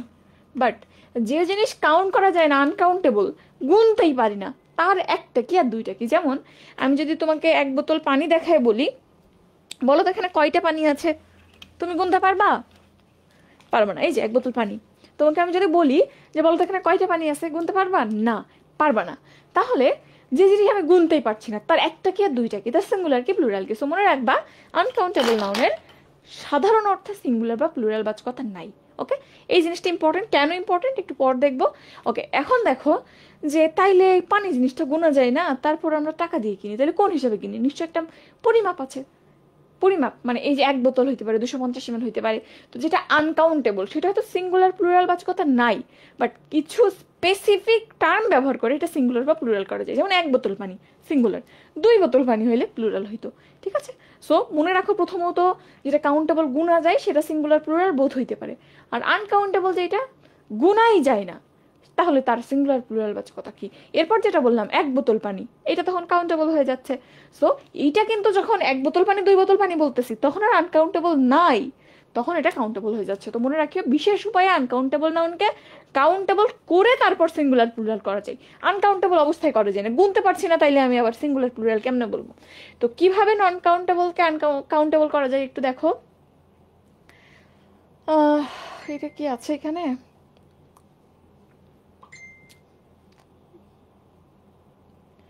দাঁড়াও একটু দেখি এখানে দিছে কিনা। আচ্ছা, এখানে অত ডিটেলসে দেয়া নেই, আমি তোমাকে একটু বলি। যেমন সোপ, সোপ মানে কি, সাবান। পরিষ্কার করার কাজে যাই ব্যবহার করা হয় সেটাকে তুমি সোপ বলতে পারো। এটা এমন না এক টুকরো সাবানকে তুমি সোপ বলতেছো। এনিথিং যেটা কিছু পরিষ্কার করার জন্য ব্যবহার করা হয় সেটা হচ্ছে সোপ। সো সোপ কিন্তু একটা আনকাউন্টেবল নাউন। তো আমরা যে বাজার থেকে কিনি 1 টুকরো সাবান, 2 টুকরো সাবান বলি না, 2টা সাবান দেন, তাহলে সেটা কি অ্যাকচুয়ালি বার অফ সোপ। তুমি যেটা দেখো এটা একটা বার। সো সোপ এটা আনকাউন্টেবল। এর সিঙ্গুলার ফর্ম তুমি যখন করবা, কাউন্টেবল বানাবা, তুমি বলবা আ বার অফ সোপ। ঠিক আছে, SOAP, সোপ। তো তুমি যখন 2 টুকরা কিনবা বা 3 টুকরা কিনবা তাহলে বলতে পারো 3 পিচেস অফ সোপ বা 3 বার্স অফ সোপ। তো এভাবে কিন্তু আনকাউন্টেবলকে কাউন্টেবল করা যায়। আমি জাস্ট একটা দেখাইলাম, এটা ডিটেলসে আমি পরে দেখাবো। ওকে, তাহলে এই জিনিসগুলো একটু মাথায় রাখিও। এখন আসো মোস্ট ইম্পর্টেন্টলি তোমার পরীক্ষায় যেটা আসে সেটা হচ্ছে যে তোমাকে আনকাউন্টেবল বা নন কাউন্ট নাউন বা যেটা বলা হয়। আনকাউন্টেবল নাউন কি কি অনেক সময় বোঝা যায় না, এমন একটু কনসপিকিউয়াস কিছু জিনিস আছে। তো সেই ক্ষেত্রে আমাদের চিনতে হবে কোনগুলো আনকাউন্টেবল নাউন। যেমন দেখো আমি যদি কেন বলতেছি, তুমি হয়তো বলতে পারি তো কোনটা গোনা যায় কোনটা গোনা যায় না পারি। তোমাকে আমি যদি বলি বলো তো এখানে একটা শব্দ আছে, কোনটার কথা বলবো, যেমন সিনারি বা ইনফরমেশন। তোমাকে যদি বলি বলো তো কোন টাইপের নাউন এটা, তুমি কাউন্টেবল আনকাউন্টেবল কোনোভাবে বুঝতেই পারবে না। কারণ ইনফরমেশন, একটা ইনফরমেশন 2টা ইনফরমেশন হইতে পারে, তুমি ভাবতে পারো। বাট ইনফরমেশন মানে তথ্য, যেটা আমি তোমাকে দিছি একটা দিলেও সেটা ইনফরমেশন, 2টা কথা তোমাকে বললেও সেই 2টা মিলেই একটা ইনফরমেশন। ঠিক আছে, সো এই যে ইনফরমেশন এবং এর একই রকম ভাবে নিউজ, এই 2টা আনকাউন্টেবল। আবার দেখো লাগেজ, লাগেজ মানে তল্পি তল্পা, তোমার যা আছে জিনিসপত্র সব একসাথে মিলেই লাগেজ। তাই সে যদি একটা ছেঁড়া কাঁথাও থাকে সেটাও লাগেজ, যদি তোমার অনেক জিনিস একসাথে থাকে তুমি কোটি কোটি কোটিপতি হও তাহলে সবগুলো মিলেই লাগেজ। সো এটা জাস্ট জিনিসপত্র বুঝায়, তাহলে এটাও আনকাউন্টেবল। এরপর দেখো সিনারি, দৃশ্য, তুমি যা দেখো সবই সিনারি, এটাও আনকাউন্টেবল। অ্যাডভাইস একই রকম ইনফরমেশনের মতো। মিউজিক একই, এয়ার বাতাস, এই যে পানির মতো বাতাস, আনকাউন্টেবল। স্যান্ড, স্যান্ড মানে বালু। কিছু জিনিস আছে, আমি যেমন তোমাকে যদি বলি, বলো তো যে চাল বা ভাত, ফুটানোর পর ভাত, অনেক সময় আমরা প্লেটের মধ্যে মা যদি তরকারি দিতে দেরি করে, ভাত কাউন্ট করে দেখি না, একটা দুইটা করে কাউন্ট করা শুরু করি। তো অ্যাকচুয়ালি তো জিনিসটা কাউন্ট করা যায়, তারপরেও আমরা রাইসটাকে কিন্তু আনকাউন্টেবল বলি। কারণ কি, হয়তো তোমার কাছে মনে হচ্ছে দু একটা চাল গুনা যায়, বাট আমি তোমাকে এক বস্তা চাউল দিয়ে যদি বলি গুনো তো পারবা না, তাহলে মানে শুধু এই না যে গুণা যাবেই না, গুনতে অসুবিধাজনক যেগুলা সাধারণ অর্থে আমরা বা সাধারণ লাইফে আমরা যেটাকে গুনি না, সেগুলোও আনকাউন্টেবলের মধ্যে পড়ে, ঠিক আছে, যেটা অসুবিধাজনক গুণা। ওকে, এরপর দেখো স্যান্ড, ওরকমই বালু, কাউন্ট করা যায় না। ফার্নিচার, ফার্নিচার এবং জুয়েলারি নিয়ে তোমরা ঝামেলা করো। জুয়েলারি, ফার্নিচার এবং জুয়েলারি, বলো যে ফার্নিচার এই একটা সোফা, ওই একটা চেয়ার, তো কাউন্ট করা যায়। বাট ফার্নিচার বলতেও তোমার বাসার সমস্ত আসবাব একত্রে বোঝায়, এজন্য এটাও কিন্তু আনকাউন্টেবল। এবং জুয়েলারি যেটাও, সেটাও তোমার নিজেকে সাজাইতে তুমি যা ব্যবহার করো, যে অর্নামেন্ট ব্যবহার করো, সব একসাথে জুয়েলারি, ঠিক আছে। এরপর দেখো মানি, মানিটা আমরা আলাদা করে বলবো। সোপ, নলেজ, ম্যাথমেটিক্স, সবই একই রকম। সাবজেক্ট, একে তুমি কাউন্ট কেমনে করবা? নলেজ, জ্ঞান, এ তো কোনোভাবেই গোনা যায় না, সোপেরটা একটু আগেই বললাম। এখন থাকে মানি, এই মানি নিয়ে হচ্ছে সমস্যা। তোমাকে আমাকে বলবা যে আপু মানি যদি গুণা না যায়, তাইলে এই যে সারাদিন আমরা কিসের পিছনে ছুটতেছি, কোন হিসাবে আমরা আগাইতেছি, বা কে ধনীকে গরিব কেমনে বুঝবো? তো দেখো মানি জিনিসটা কি, মানি মানে অর্থ। অর্থ আর টাকা কি এক জিনিস না? মানি মানে অ্যাসেট, মানি মানে কিন্তু অ্যাসেট। এবং মানি শব্দটা তুমি বাঙালি তুমি ব্যবহার করতে পারো, যে ইংরেজ সে ব্যবহার করতে পারো, ইন্ডিয়ান যারা আছে তারা ব্যবহার করতে পারে, বাট তোমার যে টাকা, এটা কি আমেরিকায় বলবে যে আমার কাছে 5 টাকা আছে? তারা ডলার বলবে। ইন্ডিয়া যারা আছে তারা রুপি বলবে। তাহলে মানি জিনিসটা সবাই ব্যবহার করে, এবং এটা অ্যাকচুয়ালি তুমি যেটাকে নোট বলতেছো, নোটকে বুঝায় না। মানি মানে অ্যাসেট, সম্পদ। যেমন তোমার মনে করো এই একটা ফোন আছে, এটাও মানি। তোমার মনে করো পকেটে এখন 1000 টাকা আছে, সেটাও মানি। তোমার এই যে খাতা আছে, এটাও মানি। তোমার মগজে যদি কোনো জ্ঞান থাকে যেটাকে কাজে লাগানো যায়, সেটাও মানি। সো মানি মানে সম্পদ। তো যেহেতু এটা সম্পদ, এটাকে কাউন্ট করা যায় না। সব সম্পদ, সব পটেনশিয়াল একসাথে মিলেই অ্যাকচুয়ালি মানি। ওকে, তাইলে মানি এটা একটা আনকাউন্টেবল নাউন, এবং এর কাউন্টেবল ফর্ম হইতে পারে সেটা টাকা, হইতে পারে সেটা ডলার, হইতে পারে সেটা রুপি, এনিথিং, ঠিক আছে। তাইলে মানি আনকাউন্টেবল, এর যে কাউন্টেবল ফর্ম অ্যাকচুয়ালি যেটা আমরা টাকা বলতে বুঝি, সেটার কাউন্টেবল ফর্ম বাংলাদেশে টাকা হইতে পারে, ইন্ডিয়ায় রুপি হইতে পারে, আমেরিকায় ডলার হইতে পারে, ঠিক আছে। এই জিনিসটা একটু মাথায় রাখিও, তোমরা প্রায় ঝামেলা লাগাও যে মানি এবং টাকা কোনটা কি টাইপের। Money is equal asset and টাকা ইজ ইকুয়াল নোট। ওকে, এরপর আসো কারেন্সি। টাকা ইজ ইকুয়াল কারেন্সি বলবা। ওই যে এই যে এটা খুঁজতেছিলাম, দেখো যেমন এই যে সোপের ক্ষেত্রে তুমি যখন কাউন্টেবল বানাবা আবার অফ সোপ বলবা। অ্যাডভাইসের ক্ষেত্রে আ পিস অফ অ্যাডভাইস বলবা। ব্রেডের ক্ষেত্রে রুটি, তুমি যা খাও, বলে না যে রুটি রোজগার ভালো না এখন, তো ওই রুটি বলতে তুমি যা খাও, যা খেয়ে জীবন ধারণ করো, সবকিছুকে কিন্তু ব্রেড বলা যায়। তো এখানে আমরা যখন কাউন্টেবল ফর্মে নিয়ে যাবো, মনে করো সকালে তুমি এক স্লাইস রুটি খেয়েছো জ্যাম দিয়ে, তো তখন আ পিস বা আ লোফ বা স্লাইস অফ ব্রেড বলবা, ঠিক আছে। ওকে, ইনফরমেশনের ক্ষেত্রে আ পিচ অফ ইনফরমেশন, এগুলো জানলেই চলবে। আসো আমরা পরের পেজে যাই, নিচেরগুলো আমরা আর একটু হায়ার লেভেলের একটু বড় দেখবো। আচ্ছা, এরপর দেখো আরো কিছু জিনিসপত্র আছে, যেমন ভার্বাল নাউন। ভার্বাল নাউন জিনিসটা কি? ভার্ব থেকে যে নাউনগুলো তৈরি হয় সেটাই ভার্বাল নাউন। যেরকম আমি যদি বলি যে রিড, রিড মানে কি পড়া, এটা একটা ভার্ব। বাট এইখান থেকে তুমি যখন ভার্বাল নাউনের একটা ফরম্যাট আছে, দা ড্যাশ ড্যাশ অফ, মাঝখানে একটা ভার্ব বসবে। তো দা ড্যাশ ড্যাশ অফ, এই ফরম্যাটটা যখন কোনো সেন্টেন্সে নাউন হিসেবে ব্যবহার করা হয় এবং এর মাঝখানে কোনো একটা ভার্ব থাকে, তখন সেই ফরম্যাটটাকে আমরা ভার্বাল নাউন বলি। তো এটা অ্যাকচুয়ালি নাউন হিসেবে কাজ করে, এবং যেহেতু এর মধ্যে একটা ভার্ব আছে, সো এটাকে ভার্বাল নাউন বলা হয়। ওকে, যেমন দেখো the reading of novels gives us pleasure, এই যে পুরো পোর্শনটা রিডিং অফ নভেলস, পুরো পোর্শনটা একটা subject, and you know that সাবজেক্টের জায়গায় কেবলমাত্র নাউন বা প্রোনাউন বসতে পারে, আর কিছু বসতে পারে না। সো এই পুরো পোর্শনটা একটা noun. The killing of animals, এটাও একই রকম। সো মনে রাখবা দ্য ড্যাশ ড্যাশ অফ, এই যে দা এবং অফ এর মাঝখানে কোনো একটা ভার্ব থাকে, তো এই পুরো অংশটা যখন নাউন হিসেবে ব্যবহার করা হয়, এটাকেই ভার্বাল নাউন বলা হয়। কেন ভার্বাল নাউন? বিকজ এই নাউনটা ভার্ব থেকে আসছে, ভার্ব থেকে উৎপত্তি হয়েছে, ঠিক আছে। এরপর দেখো কম্পাউন্ড নাউন, আরেকটা টপিক দেখবো আমরা, কম্পাউন্ড নাউন বা যৌগিক নাউন। এই জিনিসটা কিরকম? যৌগিক মানে তো জানো তুমি একের অধিক জিনিস দিয়ে তৈরি যেটা।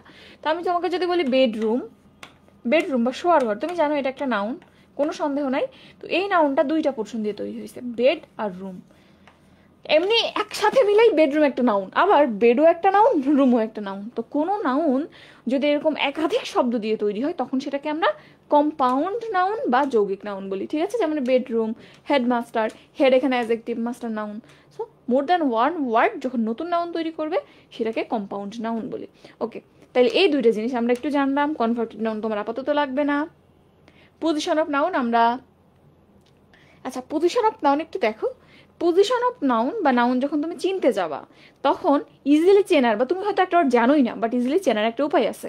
যেমন তুমি যদি সাবজেক্টের জায়গায় কোনো শব্দ পাও, সাবজেক্ট এর স্থানে, প্রোনাউন তো তুমি ইজিলি চিনতে পারবা। তো সাবজেক্টের জায়গায় মনে রাখবা কেবলমাত্র নাউন এবং প্রোনাউন বসতে পারে। সো সাবজেক্টের জায়গায় কোনো একটা ওয়ার্ড বসছে বা কোনো একটা ফ্রেজ বসছে, প্রোনাউন না, ওকে প্রোনাউন না, সো এটা নাউন, ঠিক আছে? এটা মনে রাখবা। একই রকম ভাবে অবজেক্টও একই রকম, অবজেক্টও কেবলমাত্র নাউন বা প্রোনাউনকে অ্যাকসেপ্ট করে। সো অবজেক্টের জায়গায় কোনো একটা ওয়ার্ড বসছে, প্রোনাউন না হইলে অবশ্যই নাউন হবে, ঠিক আছে? আরেকটা হচ্ছে মোস্ট ইম্পর্টেন্ট, যেটা আমরা খুবই স্পেসিফিক করে মনে রাখি, উপরে লিখি এ ডি পি, মনে রাখবা ADP, A for article, D for determiner,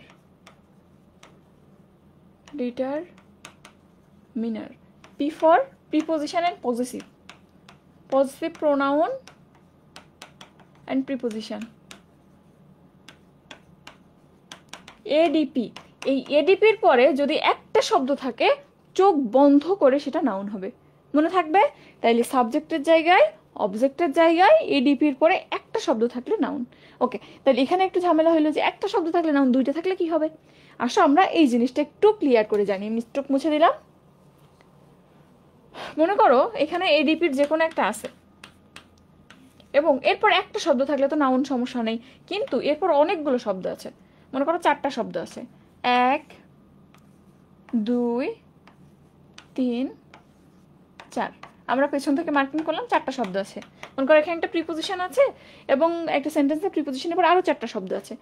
তো মনে রাখবা আমরা এখানে কাউন্ট শুরু করবো একদম পেছন থেকে, একদম পেছনের লাস্ট যে শব্দটা আছে সেখান থেকে, একদম লাস্ট যে শব্দটা সেটা নাউন হবে। তাইলে এটা হয় নাউন বা প্রোনাউন। ওকে, তাহলে একদম লাস্ট শব্দটাকেই প্রোনাউন। এরপর দেখো নাউন বা প্রোনাউনের ইমিডিয়েট আগের যে শব্দটা, এটা অ্যাকচুয়ালি এই নাউন বা প্রোনাউনের মডিফায়ার, মডিফায়ার। তাহলে নাউন বা প্রোনাউনের মডিফায়ারকে তুমি আমাকে বলো অ্যাডজেক্টিভ, তাহলে এটা অ্যাডজেক্টিভ হবে। এরপর দেখো এই 2 নম্বরের আগে 3 নম্বরে যে শব্দটা আছে এইটা কি? এটাই অ্যাডজেক্টিভের মডিফায়ার। তাহলে বলো এখন নাউন বা প্রোনাউন ছাড়া বাকি দুনিয়ার সবার মডিফায়ারকে? অ্যাডভার্ব। তাহলে এটা হচ্ছে অ্যাডভার্ব, ঠিক আছে? এরপর এর আগের যে ওয়ার্ডটা আছে সেটা অ্যাকচুয়ালি অ্যাডভার্বের মডিফায়ার। তো অ্যাডভার্বের মডিফায়ারকে মনে রাখবা, অ্যাডভার্ব এমন একটা শব্দ যে নাউন বা প্রোনাউন ছাড়া সবাইকে মডিফাই করতে পারে, ইভেন অ্যাডভার্ব নিজে নিজেকেই মডিফাই করতে পারে। তাইলে এখানে পরের যে শব্দটা অ্যাডভার্বের মডিফায়ার এবং নিজেও একটা অ্যাডভার্ব, ঠিক আছে? এই সেকশনটা একটু মনে রাখিও। লাস্টেরটা প্রিপোজিশন, সরি লাস্টেরটা নাউন বা প্রোনাউন, তার আগেরটা ওই নাউন বা প্রোনাউনের মডিফায়ার অর্থাৎ অ্যাডজেক্টিভ, তার আগেরটা ওই অ্যাডজেক্টিভের মডিফায়ার মানে অ্যাডভার্ব, এবং তার আগেরটা একদম সিকোয়েন্সিয়ালি এর আগে যদি যত শব্দ থাকুক অ্যাডভার্বের মডিফায়ার অ্যাডভার্ব হিসেবেই চলতে থাকবে, ঠিক আছে? এই সিকোয়েন্সটা একটু মনে রাখিও, কাজে লাগবে। যেমন আমি যদি তোমাকে বলি, বলো তো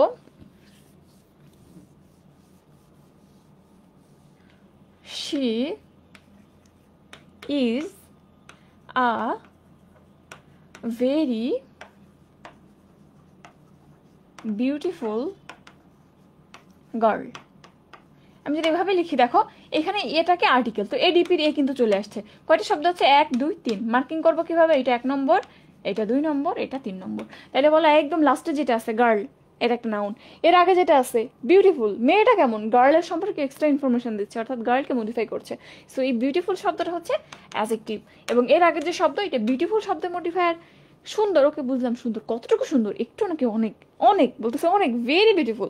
তাহলে এটা কি বিউটিফুল শব্দটাকে মডিফাই করছে, সো এটা হচ্ছে অ্যাডভার্ব, ঠিক আছে? সো এই সিকোয়েন্সটা ভেরি মাচ ইম্পর্টেন্ট, অনেক জায়গাতে কাজে লাগবে। ওকে, তাহলে এই জিনিসটা একটু খাতার মধ্যে টুকে রাখবা, এডিপি এবং কিভাবে আমি এটাকে অ্যাপ্লাই করলাম এই এক্সাম্পলটা দিয়ে একটু লিখে রাখবা। ওকে, আচ্ছা আশা করি বুঝছো। আচ্ছা, পিআইডি রুলস, হ্যাঁ পিআইডি রুলস বললে হবে, কোনো সমস্যা নেই। ওকে, ঠিক আছে, তাইলে আমরা কিন্তু এটা বুঝলাম, তুমি সুন্দর করে লিখে রাখবা। আচ্ছা, এরপর ওই জিনিসগুলো আছে, আমরা নাউনটা শেষ করি এখানে, এবং এরপরে নাম্বার এবং জেন্ডার আছে, যেটা আমরা সাধারণত এর সাথে পড়ি, কিন্তু এটা আলাদা টপিক হিসেবে আমরা তোমাদের পড়াবো, সো এর সাথে না পড়ি আমরা, চলো প্রোনাউনে চলে যাই। প্রোনাউনে যাই চলো। জেন্ডার,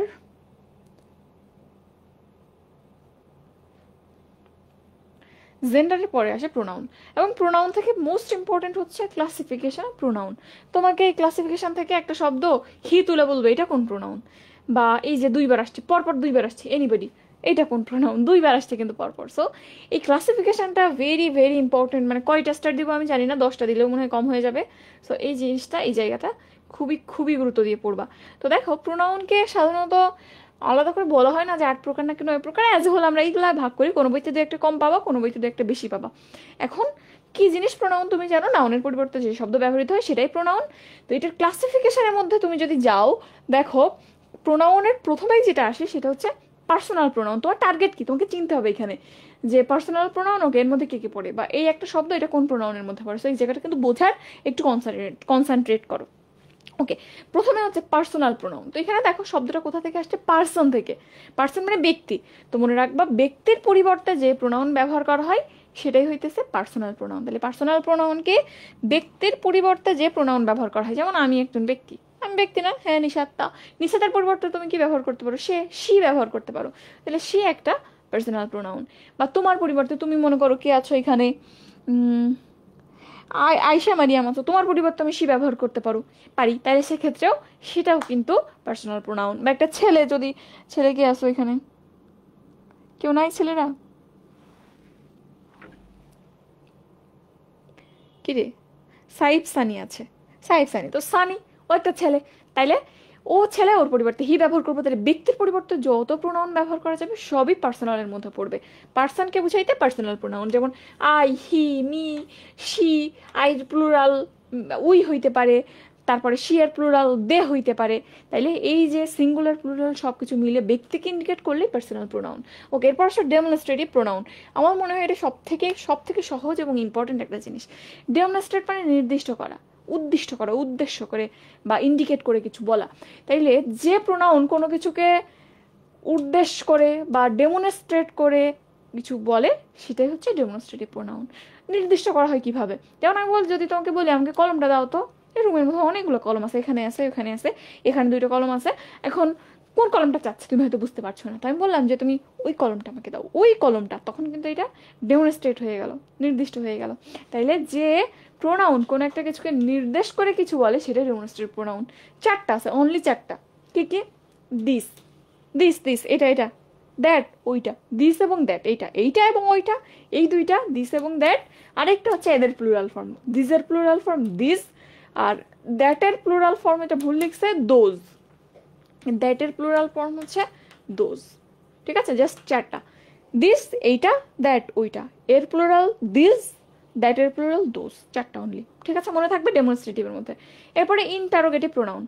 ইন্টারোগেটিভ সেন্টেন্সে আমরা WH ব্যবহার করি না, WH ওয়ার্ড। তো ইন্টারোগেটিভ সেন্টেন্সে প্রশ্ন জিজ্ঞাসার ক্ষেত্রে যে WH ওয়ার্ডগুলো ব্যবহার করা হয় সেইটাই ইন্টারোগেটিভ প্রোনাউন। খুবই ইজি মনে রাখা বা চেনা। প্রথমত ইন্টারোগেটিভ সেন্টেন্সে ব্যবহার করা হবে, অর্থাৎ যে প্রশ্ন করার ক্ষেত্রে যে বাক্যগুলো ব্যবহার করা হয় যার শেষে কোশ্চেন মার্ক আছে, এই টাইপের সেন্টেন্সে থাকে, এবং সাধারণত এগুলো সেন্টেন্সের শুরুতেই থাকে। যেমন আমি যদি বলি what is your name, what's your name, তো এখানে দেখো এটা একটা প্রশ্নবোধক বাক্য, ইন্টারোগেটিভ সেন্টেন্স, এবং প্রশ্ন জিজ্ঞাসা করার ক্ষেত্রে WH শুরুতে এই ওয়ার্ডটা ব্যবহার করা হয়েছে। সো ইন্টারোগেটিভ সেন্টেন্সে ব্যবহৃত WH ওয়ার্ডই ইন্টারোগেটিভ প্রোনাউন। মনে থাকবে, থাকবে ইন্টারোগেটিভ প্রোনাউন ইন্টারোগেটিভ সেন্টেন্সে ব্যবহার করা হয়, এটুকু এনাফ। এরপর আসে ইনডেফিনাইট প্রোনাউন। 2বার আসছে এখান থেকে প্রশ্ন। ইনডেফিনাইট মানে অনির্দিষ্ট। একটু আগে ওই যে ডেমনস্ট্রেটিভ বলতেছিলাম, এখানে কিন্তু ডেমনস্ট্রেটিভ এটা নির্দিষ্ট, এটা ওইটা।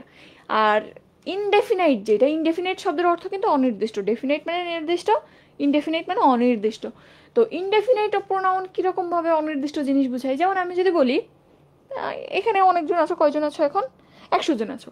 So anybody of you can reply to my question. আমি যদি এরকম একটা কথা বলি যে আমার তোমাদের মধ্যে যে কেউ প্রশ্নের উত্তর দিতে পারো, তো এই যে এনিবডি দিয়ে তোমাদের যারা আছো প্রত্যেককে বুঝাইছে। আয়শা আছে, তারপর হচ্ছে মুশফিকা জাহান আছে, জিদান আছে, তোমরা যারা আছো যে কোনো একজন উত্তর দিতে পারবো, জেনিওয়ান। এখানে কি নির্দিষ্ট করে আমি কাউকে বুঝাইলাম না, এনি অন অফ ইউ, যে কেউ। তাইলে অনির্দিষ্ট করে যখন কাউকে বোঝানো হয়, যেমন এনিবডি, এনিয়ন, সামবডি, কেউ একজন, এখানে কিন্তু নির্দিষ্ট না। নোবডি, কেউ না, নান, কেউ না। মানে নোবডি বা নান যখন বলবা, এনিয়ন যখন বলবো, তখন কে নির্দিষ্ট না, ওকে, বাট তোমাদের গ্রুপের কেউ, এটা নির্দিষ্ট। তাইলে যখন আমি নোবডি বা নান বলতেছি, কেউ না, তার মানে তোমাদের তো একটা ক্লাস নির্দিষ্ট ছিল, ব্যক্তি নির্দিষ্ট না হইলেও। নোবডি মানে কিছুই নির্দিষ্ট না। সো এটা আরো আরো বেশি ইনডেফিনাইট। সো মনে রাখবা, ইনডেফিনাইট প্রোনাউনে প্রথমত অনির্দিষ্টভাবে একটা গ্রুপ থেকে কাউকে বোঝানো যাইতে পারে, আর একটা কেউ না। কেউ না মানে তো একেবারে কোনো দিক থেকেই নাথিং। মানে চিন্তা করো, দুনিয়া যদি না থাকতো তাহলে কি হইতো? মানে মাঝে মধ্যে মাথা ব্ল্যাঙ্ক হয়ে যায় এই চিন্তা করতে গেলে, দুনিয়া না থাকলে কি হইতো। তো এখানে জিনিসটা এরকম, নাই মানে কিছুই নাই, তার আবার নির্দিষ্ট অনির্দিষ্ট কি। আচ্ছা গেল। এরপরে রিলেটিভ প্রোনাউন। রিলেটিভ রিলেশন তৈরি করে। রিলেটিভ প্রোনাউন মনে রাখবা যে এরা রিলেশন তৈরি করে। কার মধ্যে রিলেশন তৈরি করে? দুইটা ক্লজের মধ্যে। মনে রাখবা, দুইটা ক্লজের মধ্যে যে WH রিলেশন তৈরি করে তাকে রিলেটিভ প্রোনাউন বলা হয়। এখানে কিন্তু WH দেখো, ইন্টারোগেটিভ প্রোনাউনের এক্সাম্পল হু হোয়াট হইতে পারে, আবার রিলেটিভ প্রোনাউনের এক্সাম্পলও হু হোয়াট দ্যাট হইতে পারে। পার্থক্য কি? ইন্টারোগেটিভ প্রোনাউনটা ইন্টারোগেটিভ সেন্টেন্সে ব্যবহার করা হবে এবং শুরুতে থাকবে, আর রিলেটিভ প্রোনাউনটা অ্যাসার্টিভ সেন্টেন্সে ব্যবহার করা হবে এবং মোস্ট ইম্পর্টেন্টলি এটা শুরুতে থাকবে না, সেন্টেন্সের মাঝে থাকবে, দুইটা ক্লজের মাঝে থাকবে। ঠিক আছে, যেমন দেখো, it is he who is guilty, সেই দোষী। তো এখানে দেখো প্রথমত এটা একটা অ্যাসার্টিভ সেন্টেন্স, ওকে। এরপর দেখো এটা ইট ইজ হি একটা ক্লজ, হু ইজ গিলটি আর একটা ক্লজ, দুইটার মাঝখানে বসে দুইটার মধ্যে রিলেশন তৈরি করছে। সো এটাই রিলেটিভ প্রোনাউন। মনে থাকবে তাহলে ইন্টারোগেটিভ এবং রিলেটিভের মধ্যে পার্থক্য কি মনে থাকবে। কিন্তু যদি মনে করো সেন্টেন্স দিলে তো তুমি পারছোই যে হু যদি এই সেন্টেন্সে থাকে তাহলে রিলেটিভ, যদি ইন্টারোগেটিভ সেন্টেন্সে থাকে তাহলে সেটা কি হবে? ইন্টারোগেটিভ। বাট তোমাকে মনে করো একটা শব্দ হু দিয়ে দিল, যে হু কোন পার্টস অফ স্পিচ, তুমি কি বলবা বলো? হু কোন পার্টস অফ স্পিচ? যারা আসছো একটু কমেন্ট করো, দ্রুত দ্রুত কমেন্ট করো, তাইলে দ্রুত ক্লাস শেষ হবে।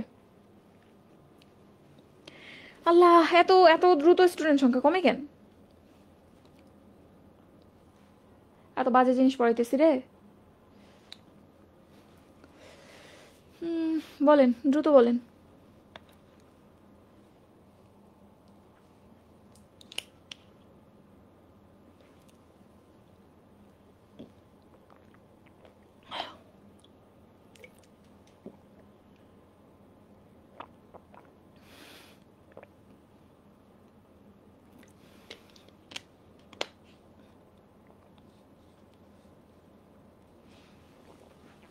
আচ্ছা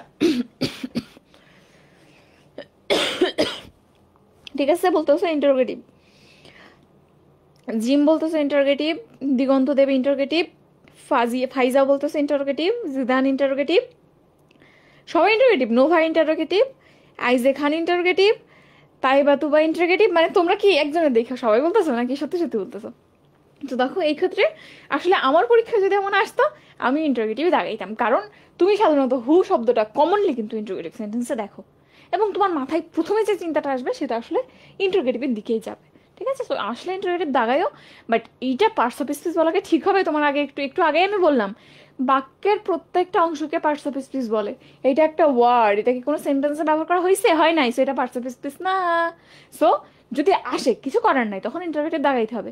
বাংলাদেশের শিক্ষা কারিকুলাম এমন একটা অবস্থা, কোশ্চেন একবার বানায় রিভাইজ করার সময় থাকে না, প্রচুর ভুল থাকে পরীক্ষার প্রশ্ন। মেডিকেল পরীক্ষার প্রশ্নে 3-4টা ভুল থাকে। তো সেখানে এরকম ভুল প্রশ্ন আসা খুবই কমন, তো তখন ইন্টারোগেটিভ দাগাবা। বাট এটা কিন্তু একটা ওয়ার্ড, এটা পার্টস অফ স্পিচ না। আচ্ছা, এরপর আসো রিফ্লেক্সিভ বা এমফ্যাটিক প্রোনাউন। যখন কোনো প্রোনাউন দিয়ে কোনো নাউনের উপর জোর প্রদান করা হয়, জোর প্রদান করে কিছু বলা হয়, তখন সেটাকে আমরা এমফ্যাটিক এমফ্যাটিক শব্দটা তো জোর প্রদানকারী, রিফ্লেক্সিভ মানে প্রতিফলনকারী প্রোনাউন বলা হয়। কিরকম জোর প্রদান কিভাবে করা হয়? যেমন আমি যদি বলি I myself have done this, আমি যদি বলতাম আই হ্যাভ ডান দিস, আমি এটা করেছি, তাহলে আমি বুঝা যেত যে আমি এটা করছি, ওকে। বাট আমি যখন বলবো I myself have done this, মানে আমি নিজে নিজেই এটা করছি, মানে ওই যে আমি এটা করছি, এটাকে অনেক জোর করে বলতেছি না আমিই করছি, অন্য কেউ করে নাই। সো এই my self, your self, himself, এগুলো দিয়ে দেখা যায় যে জোর প্রদান করে কিছু বলা হয়, তখন সেটাকে এমফ্যাটিক প্রোনাউন বলা হয়। ঠিক আছে, রিফ্লেক্সিভ আর এমফ্যাটিকের একটু পার্থক্য আছে, এটা পরে জানবা তুমি। অ্যাজ এ হোল জেনে রাখো রিফ্লেক্সিভ বা এমফ্যাটিক প্রোনাউনগুলো কিরকম, my self, her self, your self. Self বা প্লুরাল হইলে সেলফস হয়ে যায়, সেলফ বা সেলফ যুক্ত বাক্য। সিঙ্গুলার হইলে সেলফ হয়, আর তুমি যদি দেম দিয়ে বলো, দে দিয়ে বলো, তখন কিন্তু দেম সেলফস হয়ে যাবে, SELVES, সেলফস। ঠিক আছে, প্লুরাল হয়ে যাবে। ওকে, এরপর আসলে ডিস্ট্রিবিউটিভ প্রোনাউন। ডিস্ট্রিবিউটিভ মানে ভাগ করে দেওয়া, ভাগ করে দেওয়া প্রোনাউন। কিরকম ভাগ করে দেওয়া, ডিস্ট্রিবিউশন থেকে আসছে। কিরকম ভাগ করে দেওয়া, যেমন মনে করো যে তোমরা এখানে যে 100 জন ছিলা, 100 জনের মধ্যে আমি বলতেছি যে each of you is very meritorious, তোমাদের প্রত্যেকে খুবই মেধাবী। তো এখানে যখন আমি ইচ শব্দটা ব্যবহার করতেছি যে তোমাদের প্রত্যেকে, তখন কিন্তু 100 জনকে ভাগ করে আমি প্রত্যেককে আলাদা আলাদা করে চিন্তা করতেছি। তখন কি আমি একসাথে 100 জনকে বলছি না, ইচ মানে তোমাদের প্রত্যেকে ইন্ডিভিজুয়ালি, সবাই নিজে নিজে চিন্তা করতেছো আমি মেধাবী। মনে করো জিদানও চিন্তা করতেছে, জিমও চিন্তা করতেছে, জিদানও চিন্তা করতেছে আমি মেধাবী, জিমও চিন্তা করতেছে আমি মেধাবী।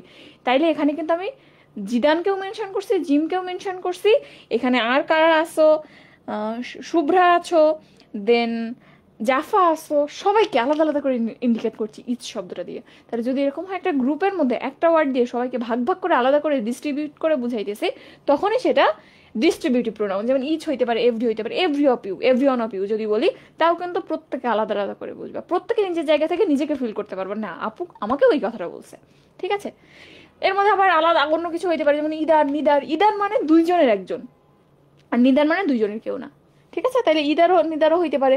ইচ এভরি কোথায় ব্যবহার করা হয়, অনেকজনকে যদি আলাদা আলাদা করে বুঝাই, তখন আমরা ইচ বা এভরি ব্যবহার করে। দুইজনের যে কোনো একজনকে ইন্ডিকেট করতে ইদার, আর দুইজনের কেউ না বুঝাইতে নিদার ব্যবহার করা হয়। সো 4টা মনে রাখবা।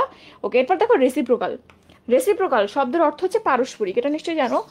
রেসিপ্রোকাল মানে কি, পারস্পরিক, একজন আরেকজনকে। তো আমরা বলি না যে আমরা একে অপরকে সাহায্য করে কাজ করি, বা আমরা একে অপরের সহায়তায় পড়াশোনা করছি, তখন কোন শব্দ ব্যবহার করি, we help each other, we help one another. তাইলে যখন পারস্পরিক সাহায্যের সম্পর্ক বোঝাবে যে প্রোনাউন দ্বারা, সেটাই রেসিপ্রোকাল প্রোনাউন। যেমন ইচ আদার হইতে পারে, অন অ্যানাদার হইতে পারে। তো ইচ আদার কখন ব্যবহার করা হয়, অন আনাদার কখন ব্যবহার করা হয়, দুইটার অর্থ কিন্তু একই। ইচ আদার, অন আনাদার একই, পারস্পরিক বা একে অপরকে বোঝায়।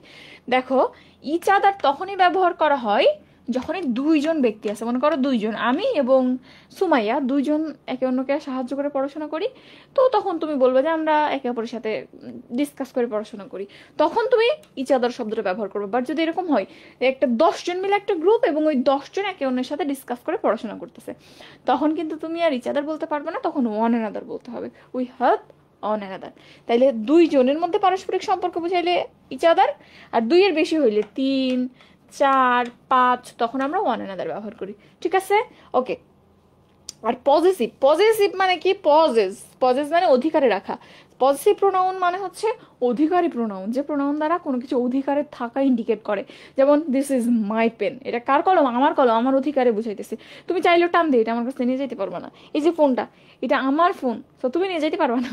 তাইলে এই যে অধিকার বোঝায়, আমার জিনিস, আমার কলম, আমার পেন, তাইলে এই শব্দগুলো হচ্ছে পজিটিভ প্রোনাউন। যেমন মাইন, আওয়ার্স, ইয়োর্স, এগুলো। ঠিক আছে, সো এইটা 10টা স্টার দাও, 10 স্টার দিয়ে সুন্দর করে আজকে একটা লিস্ট করে খাতায় লিখে ফেলবা। ঠিক আছে, ওকে ওকে।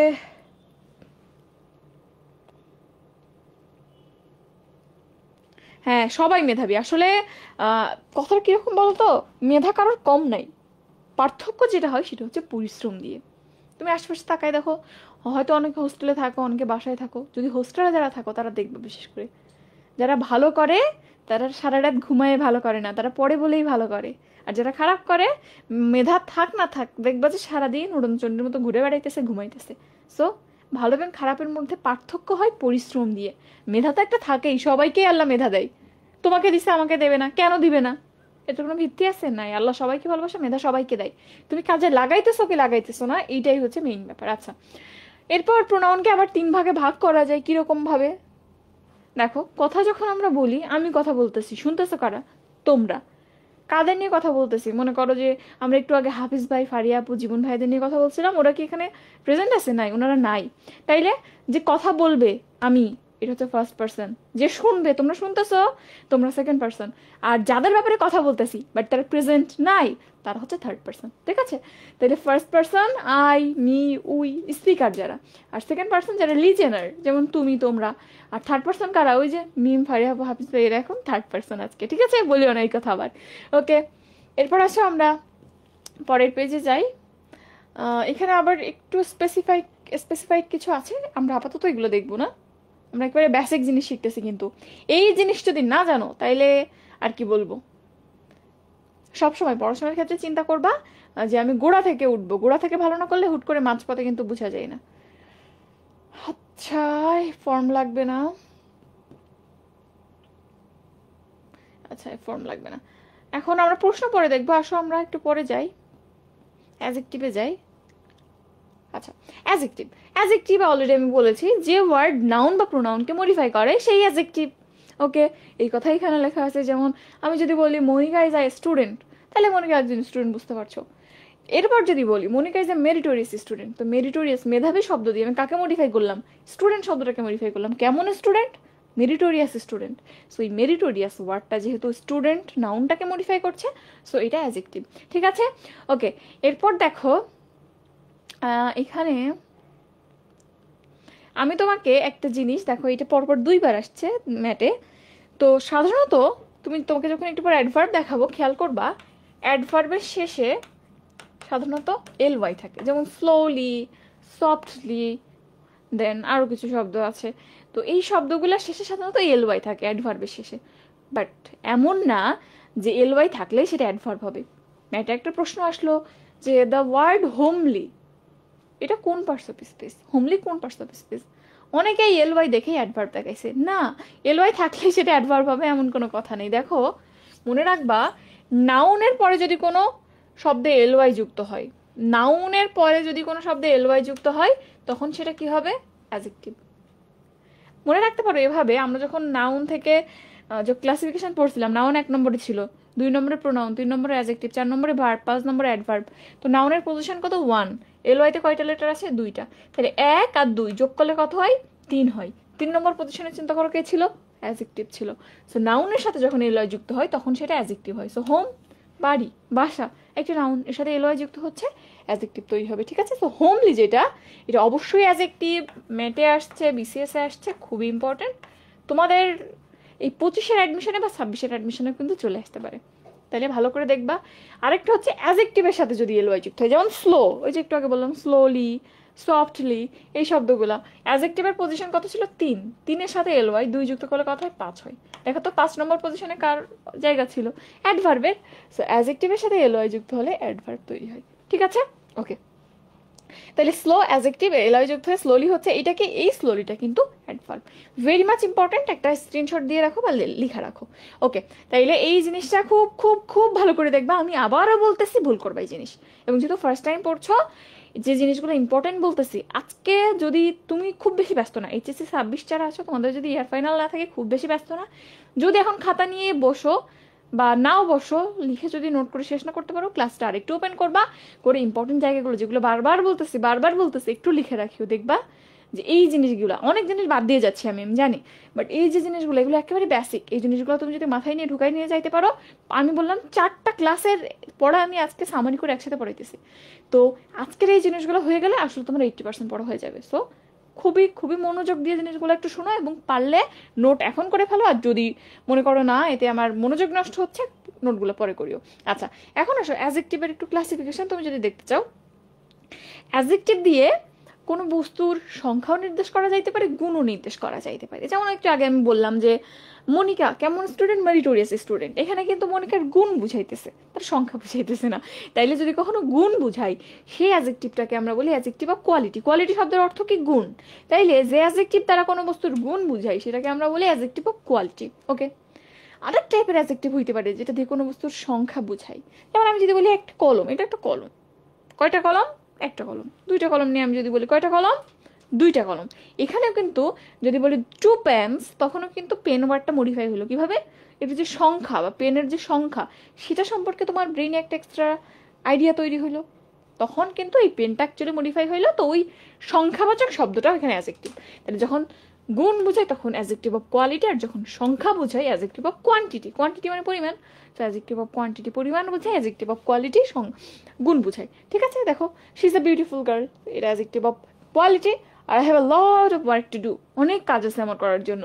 সো এই আ লট অফ এটা সংখ্যা বুঝাইতেছে, পরিমাণ বুঝাইতেছে, তাইলে এটা অ্যাডজেক্টিভ অফ কোয়ান্টিটি। ঠিক আছে, ওকে। এরপর আবার দেখো অ্যাডজেক্টিভ অফ কোয়ান্টিটি যেটা, এটার একটা ভাগ আছে হচ্ছে নিউমেরাল অ্যাডজেক্টিভ। নিউমেরাল মানে নাম্বার, নাম্বার নির্দিষ্ট করে। যে হ্যাঁ ঠিক আছে, যে অ্যাডজেক্টিভগুলো দিয়ে নাম্বার ইন্ডিকেট করা হয় সেটাকে তুমি নিউমেরাল অ্যাডজেক্টিভ বলতে পারো, বা ওই অ্যাডজেক্টিভ অফ কোয়ান্টিটির একটা পার্ট আর কি। অ্যাডজেক্টিভ অফ কোয়ান্টিটি দিয়ে সেটা নাম্বার হইতে পারে, পরিমাণও হইতে পারে। যেমন নাম্বারের ক্ষেত্রে 2টা কলম বললাম, আবার তুমি এখানে আ লট অফ বলছো, এখানে কিন্তু এটা সংখ্যা বুঝাইতেছে না, পরিমাণ বুঝাইতেছে। যখন নাম্বার বোঝানো হয় তখন সেটা নিউমেরাল অ্যাডজেক্টিভ। তো এই নিউমেরাল আবার 2টা ভাগ আছে, একটা হইতেছে ডেফিনাইট নির্দিষ্ট, আর একটা ইনডেফিনাইট অনির্দিষ্ট। তো ডেফিনাইট ইনডেফিনাইট নিশ্চয়ই বুঝতে পারছো, যেখানে নির্দিষ্ট করে একটা সংখ্যা 2টা বোঝানো হচ্ছে। আর ইনডেফিনাইট মানে এটাকে তুমি বলতে পারো ইনডেফিনাইটের মধ্যে যে আ লট অফ বা সাম, এই শব্দগুলো তুমি বুঝতে পারছো না, বুঝতে পারছো পরিমাণটা কতটুক, বাট নিশ্চিত না যে অ্যাকচুয়ালি কয়টা। ওকে, সেটা হচ্ছে ইনডেফিনাইট। এখন আসো ডেফিনাইটকে আবার 3 ভাগে ভাগ করে, কার্ডিনাল, অর্ডিনাল আর মাল্টিপ্লিকেটিভ। একটু দেখবা, কার্ডিনাল মানে নাম্বার, কার্ডিনাল মানে কি নাম্বার 1 2 3। এবার অর্ডিনাল, অর্ডিনাল মানে অর্ডার বোঝায়, অর্ডার মানে ক্রম। তাহলে যেটাতে অর্ডার বা ক্রম বোঝায় সেটা হচ্ছে অর্ডিনাল। যেমন হচ্ছে ফার্স্ট সেকেন্ড থার্ড, কার্ডিনাল অর্ডিনালের পার্থক্য এটাই। কার্ডিনালের সংখ্যা 1 2 3, অর্ডিনালে ক্রম ফার্স্ট সেকেন্ড থার্ড। আর মাল্টিপ্লিকেটিভ যেটা, এইটা দিয়ে কি বোঝায়, এটা দিয়ে একটা ওয়ার্ড দিয়ে অনেক জিনিস একসাথে আছে বোঝায়। যেমন সিঙ্গেল একটা, ডাবল 2টা, ট্রিপল 3টা, একসাথে বাঞ্চ, একসাথে থাকে। আর কোয়াড্রিপল 4টা। তাইলে অনেকগুলো জিনিস একসাথে একদম এমন একটা ইউনিট হিসেবে আছে, তুমি টেনে ছাড়াইতে পারতেছ। মিঙ্গেল, ডাবল, এই যে ওয়ার্ডগুলা, এইগুলাই মাল্টিপ্লিকেটিভ। ঠিক আছে, খেয়াল করবা। ওকে, আসো আমরা পরের পেজে যাই।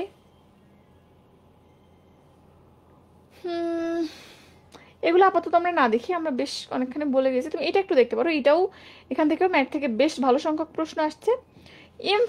এমফাসাইজিং বা এমফ্যাটিক অ্যাডজেক্টিভ কি জিনিস? এমফাসাইজিং, এখানেও এমফাসাইজিং অ্যাডজেক্টিভ মানে জোর প্রদানকারী অ্যাডজেক্টিভ। অর্থাৎ এমন একটা শব্দ যেটা অ্যাকচুয়ালি ব্যবহার না করলে হইতো, বাট জোর করে বলতে আমরা সেই অ্যাডজেক্টিভ ধরে নিয়ে আসলাম। যেমন I myself have done this, আমি বলছি আমি কাজটা করছি, বুঝতে পারছি তুই করছিস, আবার কেন I myself have done this, আমি নিজেই করছি, কথা বলার দরকার আছে। সেরকমই কিছু অ্যাডজেক্টিভ আছে সেটা ব্যবহার না করলেও বোঝা যায় জিনিসটা কেমন, তারপরও জোর প্রদান করার জন্য আরেকটা অ্যাডজেক্টিভ ধরে নিয়ে আসছে। যেমন দেখো, আমি যদি বলি মর্নিং, মর্নিং তো অলওয়েজ ব্রাইট হয়ে আছে, এখানে ব্রাইট হবে। মর্নিং, মর্নিং কিরকম হয়? সকালে সূর্য উঠবে, আলো ঝলমলে হবে, নিশ্চয়ই মর্নিং রাত্রের মতো অন্ধকার থাকবে না। তাহলে মর্নিং মানেই তো সে ব্রাইট, আমি কেন আবার ব্রাইট শব্দ নিয়ে আসবো? তাইলে দেখো মর্নিং ইজ এনাফ, মর্নিং নিজেকে বোঝানোর জন্য এই যে ব্রাইট, মর্নিং শব্দটাই এনাফ, তারপরও তুমি এক্সট্রা করে ব্রাইট শব্দটা ধরে নিয়ে আসছো।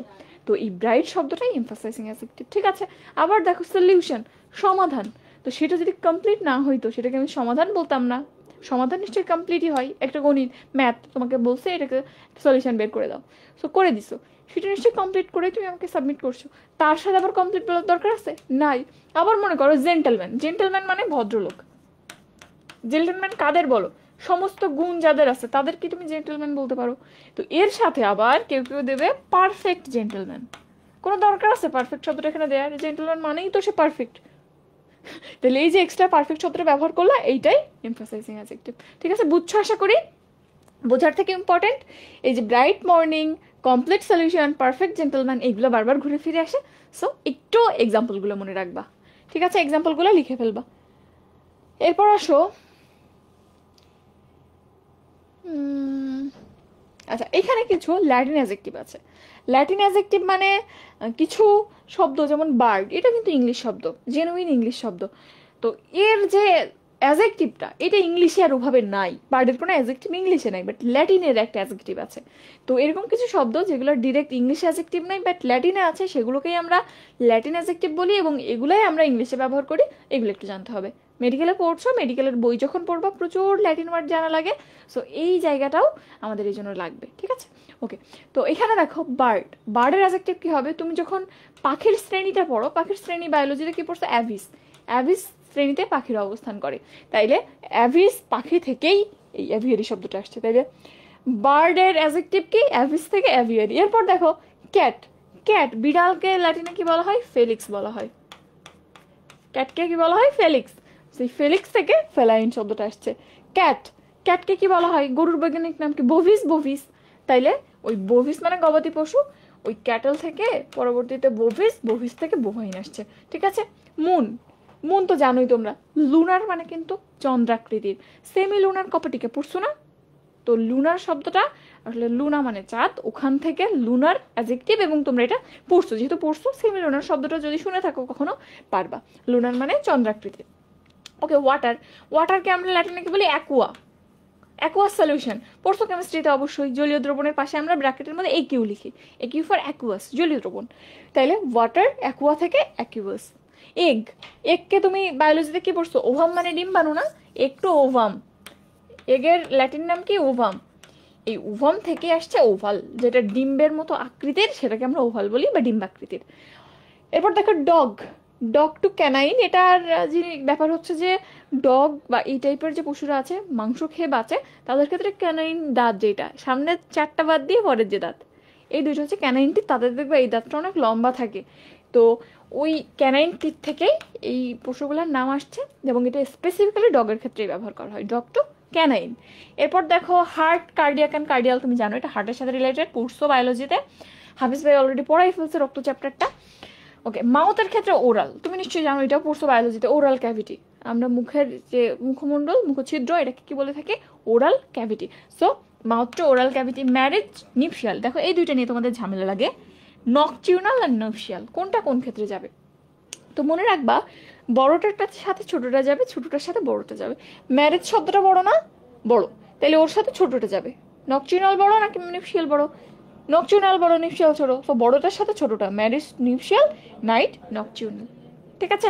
ওকে, এরপর দেখো সল্ট, সল্ট থেকে কি আসবে? স্যালাইন। তুমি যে স্যালাইন পানি খাও, বলো স্যালাইন খাইতেছি, তো স্যালাইন কেন বলতেছি? বিকজ এতে সল্ট আছে, খাইতে তো লবণ লাগে, so salt to saline. Sea to marine, তুমি জানো সাগরে যে লোকজন থাকে, সাগরের কাজ করে, ইঞ্জিনিয়ার বলো বা যে প্রফেশন বলো না কেন, তাদেরকে আমরা কি বলি? ম্যারাইন প্রফেশনে আছে, marine engineer. So sea to marine. এরপর আসো টুথ, ডেন্টাল, এটা তুমি জানো, মেডিকেল ডেন্টাল অবশ্যই। সান টু সোলার। ঠিক আছে, তাহলে এই অ্যাডজেক্টিভগুলো কিন্তু বেশ ইম্পর্টেন্ট এবং বিভিন্ন ধরনের পরীক্ষায় আসে। সংখ্যাটা নিতান্তই কম, দেখতে পাচ্ছি একেবারে অল্প কয়টা, বাট এগুলো আসবে, এবং আমার মনে হয় যারা বায়োলজি পড়ছো তাদের ক্ষেত্রে এগুলো ভুল হওয়ার কোনো সুযোগই নেই। স্ক্রিনশট নাও। ওকে, গেল। ঠিক আছে, পরের পেজে যাই আমরা। তো এখানে কোশ্চেন আছে, কোশ্চেনগুলো আমরা একসাথে দেখবো। এই যে দেখো, ম্যাট 13-14-তে এই হোমলি শব্দটা আসছে, ম্যাট 18-19-এ হোমলি শব্দটা আসছে। তাহলে বুঝতে পারছো আমি কেন এত গুরুত্ব দিয়ে ওটা বললাম? দেখো এখানে চলে আসছে প্রশ্নটা, একটু দেখো। ইংলিশ ইজ ইকুয়াল বায়োলজি না, মানে বায়োলজিটা এমন একটা জিনিস, অনেক আগে বায়োলজিটা ডেভেলপ হয়েছে। কেমিস্ট্রির ডেভেলপমেন্ট খানিকটা অ্যারাবিয়ান কান্ট্রিতে, মধ্য এশিয়াতে হয়েছে, কিন্তু তুমি যদি বায়োলজির কথা বলো, সোললি বলতে গেলে biology America, Latin America, Greece, এই জায়গাগুলোতে ডেভেলপ হয়েছে। তো এই জন্য দেখা যাচ্ছে বায়োলজির শব্দগুলা, মেডিকেল টার্মগুলা ম্যাক্সিমাম ওই গ্রিক, ল্যাটিন এই ভাষাগুলো থেকে আসছে। সো বায়োলজিতে প্রচুর এই রিলেটেড টার্ম আছে, এই জন্যই আসছে আর কি। এই যে দেখো, the word homely belongs to what parts of speech? Homely কোন parts of speech? Home plus L Y, তাইলে 3+2, sorry, home 1+2 is equal 3। 3 number পজিশনে অ্যাডজেক্টিভ ছিল, সেটা একটা অ্যাডজেক্টিভ। ওইটাই আবার আসছে, what is the adjective form of the word home? হোমের অ্যাডজেক্টিভ কি? হোমলি। ঠিক আছে, তাহলে 2বার আসছে কিন্তু পরপর। আচ্ছা, এরপর আসো আমরা পরের স্লাইডে, পরের টপিকে যাই। আচ্ছা, অ্যাডভার্ব, ভার্বটা একটু পরে দেখি আমরা, ভার্বটা একটু ডিটেলসে পড়তে হয়। ভার্বের জন্য আমার আলাদা ক্লাস আছে, মানে এখানে টপিকগুলো একটু ইম্পর্টেন্ট এবং বিস্তারিত বলে আমার মনে হয়েছে পার্সোনালি যে ক্লাস তোমাকে 4টা বললাম, বাট ভার্বের সাথে একটা টপিক আরেকটা আলাদা ক্লাস হয়েছে, 5টা টপিকে ভাগ করে আমরা জিনিসটা পড়ি।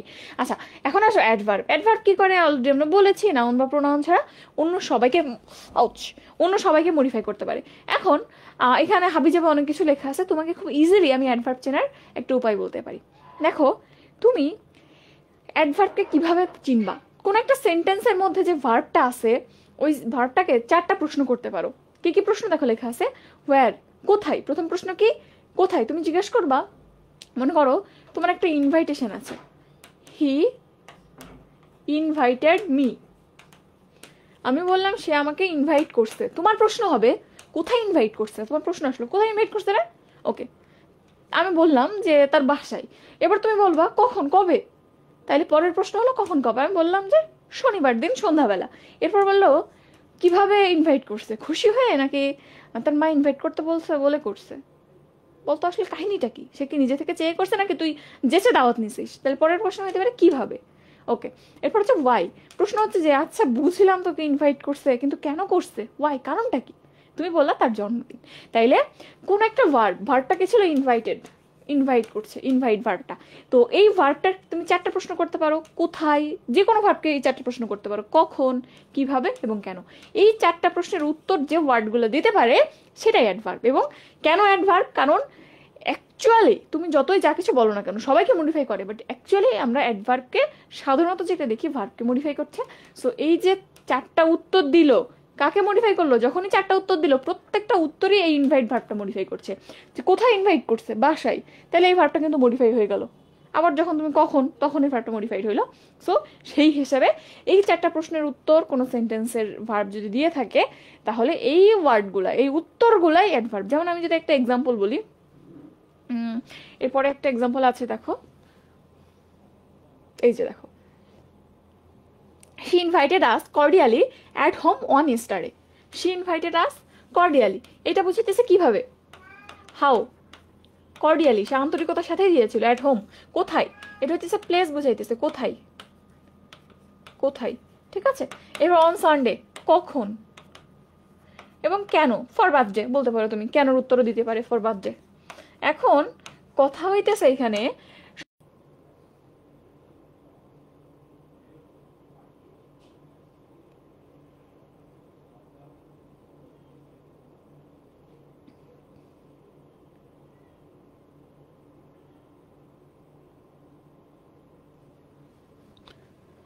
আচ্ছা এখন,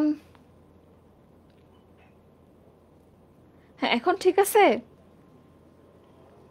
এখন তো ঠিক হয়ে যাওয়ার কথা, ঠিক হয়ে গেছে, আমারও ওটাতে চার্জ ছিল না, চলে আসো। আচ্ছা তো যেটা বলতেছিলাম, তাইলে একটা সেন্টেন্সের মধ্যে আমরা বলতেছি যে অ্যাডভার্ব সাধারণত 4টা প্রশ্নের উত্তর দেয়।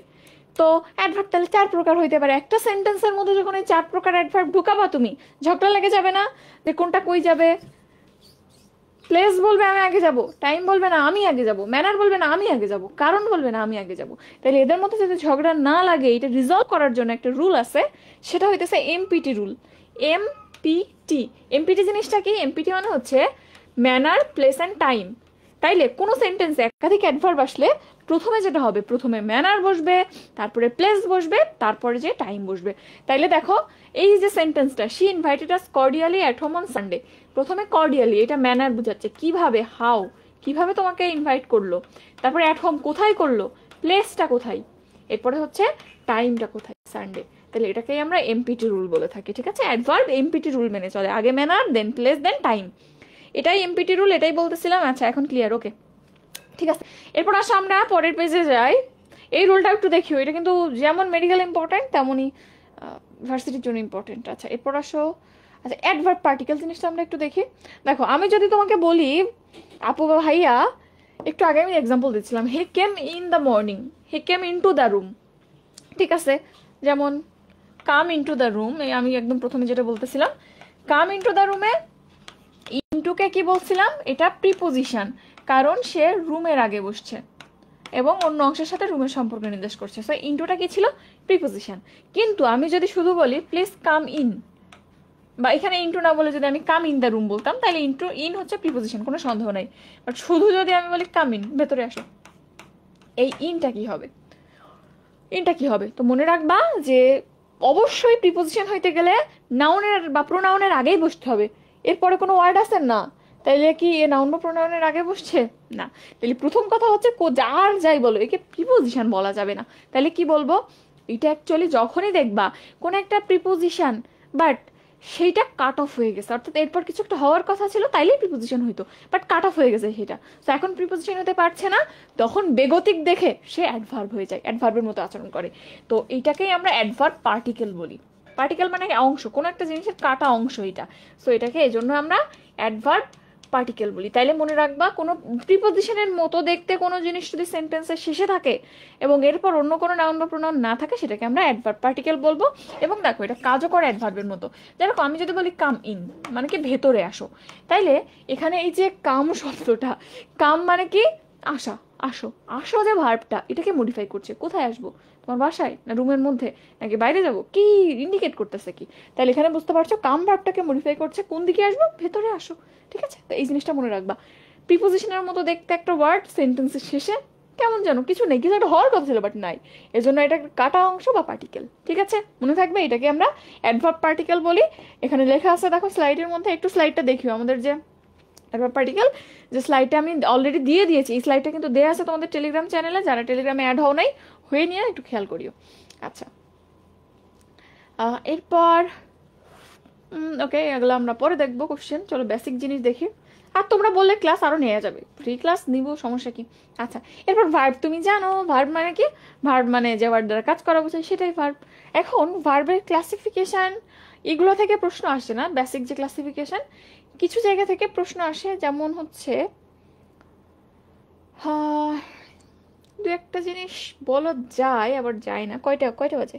38 বাজে। আচ্ছা ঠিক আছে, আমরা কিছু জিনিস আসলে দেখি ভার্বের ক্লাসিফিকেশনের মধ্যে। প্রশ্ন যেখান থেকে আসে সেটাই আমরা দেখবো। যেমন ট্রানজিটিভ ভার্ব ক্লাসিফিকেশন ওভাবে করা হয় না যে আমি এখানে যাব এখানে যাব, এভাবে না। অ্যাজ এ হোল অনেকগুলো টাইপ আছে, তার মধ্যে কিছু টাইপ আমরা দেখি।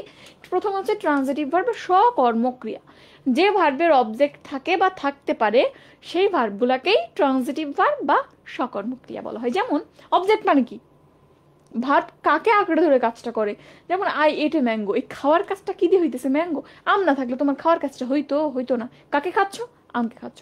সো যেটা অবজেক্ট, একে আঁকড়ে ধরেই ভার্ব কাজটা করে। তো মনে রাখবা, কোনো ভার্বের যদি অবজেক্ট থাকে তাহলে সে ভার্বটা ট্রানজিটিভ ভার্ব। যেমন আই এট এ ম্যাঙ্গো, এই ম্যাঙ্গোটা অবজেক্ট, সো এই এট ভার্বটা ট্রানজিটিভ।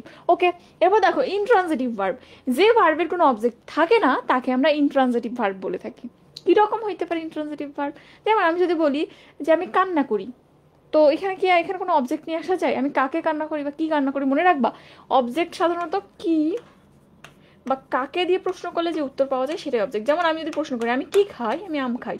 আবার এখানে আই বিট হিম, আমি তাকে মারি, তো সেক্ষেত্রে বলতে পারতো আমি কাকে মারি, আমি তাকে মারি। তখনও কিন্তু কি বা কাকে, দুইটা যে কোনো একটা দিয়ে প্রশ্ন করা যায়। বাট আমি যদি বলি আমি কাঁদি, আই ক্রাই, তুমি প্রশ্ন করতে পারবা আমি কি কাঁদি বা আমি কাকে কাঁদি? প্রশ্ন করতে পারবা? পারবা না। আবার আমি যদি হাসি, আমি যদি বলি আই লাভ, তাহলে এখানে প্রশ্ন করতে পারবা আপু কাকে হাসে? পারবা না। তারপরে ওয়াক, রান, এই যে শব্দগুলো আছে যাদের অবজেক্ট থাকা সম্ভব না, এই ভার্বগুলোকেই আমরা ইনট্রানজিটিভ ভার্ব বলে থাকি। ঠিক আছে, তো যে ভার্বের অবজেক্ট থাকে না সেগুলো ইনট্রানজিটিভ ভার্ব, এবং সাধারণত এই চারটাই পাবো, Cry, love, walk and run. ঠিক আছে, আচ্ছা, তাইলে দ্য ডগ র্যান, এই যে দেখো রান ভার্বটা চলে আসছে, ইনট্রানজিটিভ ভার্ব, অকর্মক্রিয়া যার অবজেক্ট নাই। এরপর দেখো লিঙ্কিং ভার্ব পরে দেখবা, কমন ভার্ব পরে দেখিও, পজিটিভ অ্যান্ড ফ্যাক্টিটিভ ভার্ব, এই দুইটা দেখো। পজিটিভ ভার্ব হচ্ছে, আমরা পজিটিভ ভার্ব জিনিসটা এরকম যে আমি নিজে কাজ করতেছি না, বাট অন্য একজনকে সাহায্যে কাজ করতেছি বা করাই নিচ্ছি, এরকম অর্থ বোঝায় পজিটিভ, যেটাকে আমরা বাংলাতে প্রযোজক ক্রিয়া বলি। তোমরা বাংলা ব্যাকরণ তো এখনো পড়ো, প্রযোজক ক্রিয়া। উদাহরণ কি ছিল? মা শিশুকে চাঁদ দেখাই, তো মাকে চাঁদ দেখতেছে না, তার শিশুকে দিয়ে চাঁদটা দেখাই নিচ্ছে, শিশুকে দিয়ে কাজটা করাই নিচ্ছে, দেখার কাজটা করতেছে বাচ্চাটা, মা জাস্ট তাকে ডিরেক্ট করছে, নির্দেশনা দিচ্ছে। তো এরকম ভার্বকে আমরা পজিটিভ ভার্ব বলি। যেমন আমি যদি বলি মাদার ফিডস হার চাইল্ড, মা বাচ্চাকে খাওয়ায়, তো মা কিন্তু ডিরেক্টলি খাওয়ার কাজটা করতেছে না, খাওয়ার কাজটা কি করতেছে? বাচ্চা করতেছে। তাইলে যদি একটা সেন্টেন্সে দেখো যে দুইজন ব্যক্তি বা বস্তু আছে কাজের সাথে রিলেটেড, একজন কাজ করছে আর একজন তাকে হেল্প করছে, এরকম সিচুয়েশনে যে ভার্বটা ব্যবহার করা হয় সেটাই পজিটিভ ভার্ব। ঠিক আছে, ওকে। এরপর দেখো ফ্যাক্টিটিভ ভার্ব। ফ্যাক্টিটিভ ভার্ব জিনিসটা কি, এটা খুব কমনলি তোমরা পড়ে থাকো, এবং এই টাইপের ভার্বের ক্ষেত্রে অবশ্যই এক্সাম্পল মনে রাখবা। যেমন আমি যদি তোমাকে বলি উই ইলেক্ট হিম, আমরা তাকে নির্বাচিত করলাম বা ইলেক্টেড হিম, তো আমি যখন বলবো elected him, subject verb object, একটা সেন্টেন্সের বেসিক যে স্ট্রাকচার সেটা তো মিললো, সাবজেক্ট ভার্ব অবজেক্ট আছে। তারপরও আমার জানতে ইচ্ছা করছে যে তাকে আমরা কি নির্বাচন করলাম, সভাপতি নাকি পার্ট অফ এ মেম্বার নাকি প্রেসিডেন্ট, কি নির্বাচন করলাম আমি আসলে বুঝতেছি না। তো এরকম কিছু ক্ষেত্রে দেখবা যে কিছু ভার্বের একটা অবজেক্ট আমি দিছি, তারপরও যেন ইনকমপ্লিট অর্থ মনে হচ্ছে। তো যেখানে একটা অবজেক্ট থাকার পরও ভার্বের অর্থ ইনকমপ্লিট লাগে, সেন্টেন্সের অর্থ ইনকমপ্লিট লাগে, আরও একটা অবজেক্ট ব্যবহার করতে হয়, এক্সট্রা আরও একটা ওয়ার্ড ব্যবহার করতে হয় সম্পূর্ণ মনের অর্থ প্রকাশ করার জন্য, সেগুলোকেই ফ্যাক্টিটিভ ভার্ব বলে। ফ্যাক্টিটিভ, ফ্যাক্ট মানে কি? প্রকৃত ঘটনা। তো এখানে দেখছো প্রকৃত ঘটনা বা ফ্যাক্ট জানার জন্য এক্সট্রা ওয়ার্ড লাগতেছে, এজন্যই এটা ফ্যাক্টিটিভ ভার্ব মনে রাখবা। যেমন দেখো, উই ইলেক্টেড হিম, তুমি যখন বলবা চেয়ারম্যান, তখন আর কোনো প্রশ্ন তোমার নাই যে আমি বুঝলাম তাকে আমরা চেয়ারম্যান নির্বাচিত করছি। তাহলে এখানে একটা অবজেক্ট দিয়ে হচ্ছিল না, আরেকটা অবজেক্ট নিয়ে আসলাম, বাক্যের অর্থ সম্পূর্ণরূপে প্রকাশ পাইলো, এবং তখনই এই ইলেক্টেড ভার্বটা আমার ফ্যাক্টিটিভ ভার্ব। ঠিক আছে, এরকম আরো এক্সাম্পল আছে। ইলেক্টেড জায়গায় তুমি সিলেক্ট বলতে পারো, নমিনেট বলতে পারো, মেড বলতে পারো, মেড হিম ক্যাপ্টেন। তাহলে বেসিক্যালি দুইটা ভার্ব আসে, মেড এন্ড ইলেক্ট, তার বাইরে একটু সিলেক্ট, নমিনেট, এই ওয়ার্ডগুলো একটু দেখলাম। আচ্ছা, এরপর দেখো কগনেট ভার্বটা দেখতে পারো। দেখো কগনেট ভার্বটা একটু দেখো। কগনেট, কগনেট শব্দের অর্থ হচ্ছে চিনা। কগনেট একটা এটা অ্যাকচুয়ালি একটা ভার্ব। কগনেট শব্দের অর্থ হচ্ছে চিনা, চিনতে পারা, বুঝতে পারা। মনে রাখবা, যদি ভার্ব দেখে কখনো তুমি অবজেক্ট কেমন আন্দাজ করতে পারো বা বুঝতে পারো, বা অবজেক্ট দেখে বুঝতে পারো ভার্বটা কেমন হবে, তখনই সেটাকে আমরা কগনেটিভ ভার্ব বলবো। আচ্ছা আচ্ছা, ওকে একটু ভেতরে নাও, সাউন্ড ভেতরে আসে তো, ওকে একটু রুমে ঢুকাও। আচ্ছা, তো দেখো এখানে কগনেট, তুমি বলতেছো চিনতে পারতেছে, কিরকম চিনতে পারতেছো? আমি যদি বলি হি স্লেপ্ট, সাউন্ড স্লেপ, তো সে ঘুমাইছে, অবজেক্টটা কি হবে? মানুষ কি ঘুমায়? ঘুমই তো ঘুমায়। So he slept a sound sleep, এখানে ভার্ব বোঝা, অবজেক্টটা। সো এখানে আরেকটা কথাও বলতে পারো যে অবজেক্ট দেখে ভার্ব চেনা যাবে, ভার্ব দেখে অবজেক্ট চেনা যাবে, জিনিসটা এমন না। চেনা যায় কারণে, কারণ অবজেক্টও যেমন হয়, ভার্বও তেমন হয়। তাহলে যদি কোনো সেন্টেন্সে ভার্ব যেমন অবজেক্টও তেমন হয়, তাহলে সেই ভার্বটাই কগনিটিভ ভার্ব। ঠিক আছে, তারপর হি র্যান এ রেস, র্যান মানে দৌড়ানো, রেস মানে দৌড় প্রতিযোগিতা, তো এক দুইটাই তো দৌড় ইন্ডিকেট করছে, তাহলে র্যান ভার্বটাই কগনিটিভ ভার্ব। ঠিক আছে, ওকে। কপুলেটিভ ভার্ব পরে দেখিও, এখন লাগবে না। আচ্ছা, এটা একটু দেখবা, স্ট্যাটিক ভার্বটাও মাঝে মধ্যে আসে। স্ট্যাটিক ভার্ব, স্টেট ভার্ব কি জিনিস? যে ভার্বগুলোর কোনো কন্টিনিউয়াস ফর্ম হয় না, স্টেট মানে স্থির, স্ট্যাটিক মানে স্থির, যে ভার্বগুলোর কোনো কন্টিনিউয়াস বা চলমান ফর্ম হয় না, কেবলমাত্র স্থির ফর্মই হয়, সেগুলোকেই আমরা স্টেট বা স্ট্যাটিক ভার্ব বলে থাকি। ঠিক আছে, তাহলে এগুলো একটু মনে রাখতে হবে। অনেক সময় স্টেট ভার্ব হিসেবে এটা কিন্তু আসছে একবার, কোনটা আসছিল? ফিল। ফিলটা কোন টাইপের ভার্ব? State verb. আর একটা হচ্ছে বিলং, এই দুটো আসে পরীক্ষায়, যে স্টেট বা স্থির ভার্বের উদাহরণ কি? Belong, feel. আরও আছে অনেক রকম, সাধারণত অনুভূতিগুলো বুঝাই। দেখো, স্টেট ভার্ব দিয়ে অনুভূতিগুলো বুঝাই। কিরকম অনুভূতি? ফিল অনুভূতি, মনের অনুভূতি। হিয়ার কানের অনুভূতি। স্মেল নাকের অনুভূতি। ফরগেট মনের অনুভূতি, ভুলে যাওয়া। দেন লাইক মনের অনুভূতি। বিলং অধিকারে থাকা, এটা অধিকারের অনুভূতি বুঝায়। ঠিক আছে, তো সব কিছু মিলেই অনুভূতি বুঝায়। এবং মনে রাখবা যে স্টেট ভার্বের উদাহরণ যেমন ইম্পর্টেন্ট, স্টেট ভার্বটা কি জিনিস সেটাও ইম্পর্টেন্ট। স্টেট ভার্ব কি অনেক সময় বলবে যে আসলে জিনিসটা কি, তাহলে জিনিসটা হচ্ছে যে এমন ভার্ব যেগুলো কন্টিনিউয়াস ফর্ম হইতে পারে না। আচ্ছা, তাইলে এই দুটো জিনিস দেখলাম, রেগুলার ইরেগুলার পরে দেখবো, তোমার যদি খুব ইন্টারেস্ট থাকে তুমি দেখতে পারো। আচ্ছা, ভার্বাল আমরা আলাদা টপিকে পড়বো। তাইলে মোটামুটি ভার্বের ক্ষেত্রে ক্লাসিফিকেশনটা, প্রথমে একটা ক্লাসিফিকেশন আছে যে প্রিন্সিপাল ভার্ব, অক্সিলারি, অক্সিলারির আবার ক্লাসিফিকেশন আছে, প্রাইমারি অক্সিলারি, মোডাল অক্সিলারি, প্রাইমারির আবার ভাগ আছে। তো এইগুলা থেকে বেসিক জিনিস ছোটবেলায় জানছো, এখান থেকে এখন আর প্রশ্ন পাবা না তুমি। এখন প্রশ্ন পাবা আমি যে পরে যেগুলো দেখালাম ক্লাসিফিকেশন, ওগুলো থেকে। তো ওগুলো একটু দেখবা, কার যদি মনে হয় আগেরগুলো দেখবো, দেখতে পারো। এটা আমি খুব দরকারি পরীক্ষায় আসা প্রশ্নগুলো, জিনিসগুলো দেখাই দিচ্ছে। আচ্ছা, এরপর সব প্রিপোজিশন। প্রিপোজিশনের কথা যদি আমি বলি, প্রিপোজিশন অলরেডি যা বলে ফেলছে, that's enough for this topic. এরপর প্রিপোজিশন নামে আলাদা টপিকই আছে, অ্যাপ্রোপ্রিয়েট প্রিপোজিশন, দেন হচ্ছে বেসিক প্রিপোজিশন, গ্রুপ ভার্ব, এর আলাদা টপিক আছে, হিউজ জিনিস পড়বা তোমরা। তো তখন বাকিটা দেখবা। এখন আপাতত যতটুক বলছি যে নাউন বা প্রোনাউনের আগে বসবে এবং নাউন বা প্রোনাউনের সাথে সেন্টেন্সের বাকি অংশের একটা সম্পর্ক নির্দেশ করবে, সেটাই প্রিপোজিশন। ওকে, তাইলে তুমি এক্সাম্পল কিরকম হইতে পারে, বাক্যে কিভাবে ব্যবহৃত হয় বললাম, যে নাউন বা প্রোনাউনের আগে থাকবে, অন্য অংশের অর্থ প্রকাশ করবে, অন্য অংশের সাথে রিলেশন প্রকাশ করবে। এবং উদাহরণের মধ্যে কি আছে তুমি জানো, এই যে on, of, out, down, above, তারপরে হচ্ছে বাই, এই সমস্ত কিছু, বিয়ন্ড, এইগুলা তো এগুলো তুমি জানো, এমনিতে দেখবা।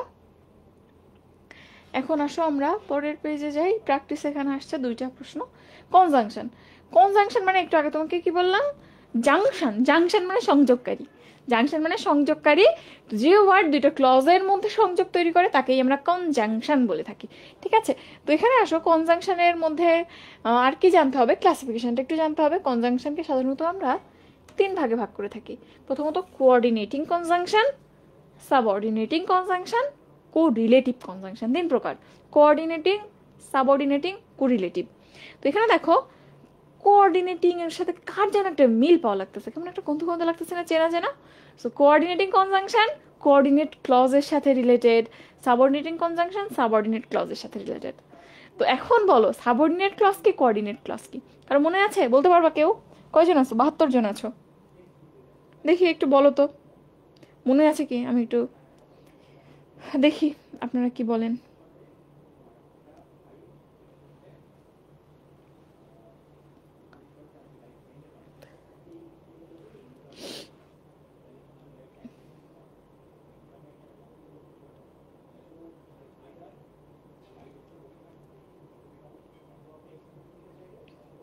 আচ্ছা কি হয়েছে আবার, কার কি হয়েছে? কমেন্টে কি হয়েছে? কমেন্ট অন ফায়ার, কাহিনী কি?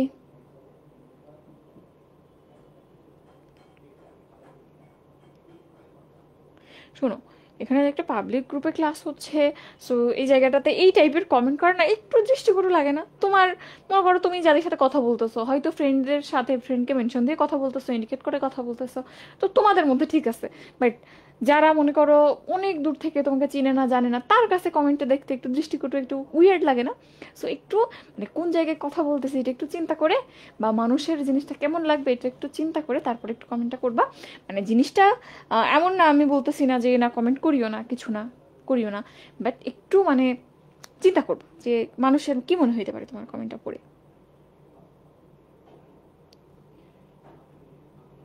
আচ্ছা বিরাট কাহিনী, আচ্ছা তোমাদের কাহিনী পরে শুনবো, এখন আমার প্রশ্নের উত্তর দাও। স্টেট ভার্ব মানে স্থির ভার্ব।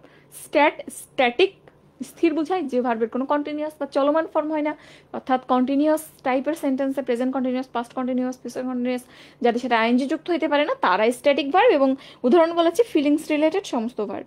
ঠিক আছে? আচ্ছা অনেক কাহিনী হয়েছে, আমাকে ইনবক্সে জানাবা কি কাহিনী হইতেছে। কগনেট ভার্ব, কগনেট শব্দের অর্থ চিনা, চিনা যাওয়া।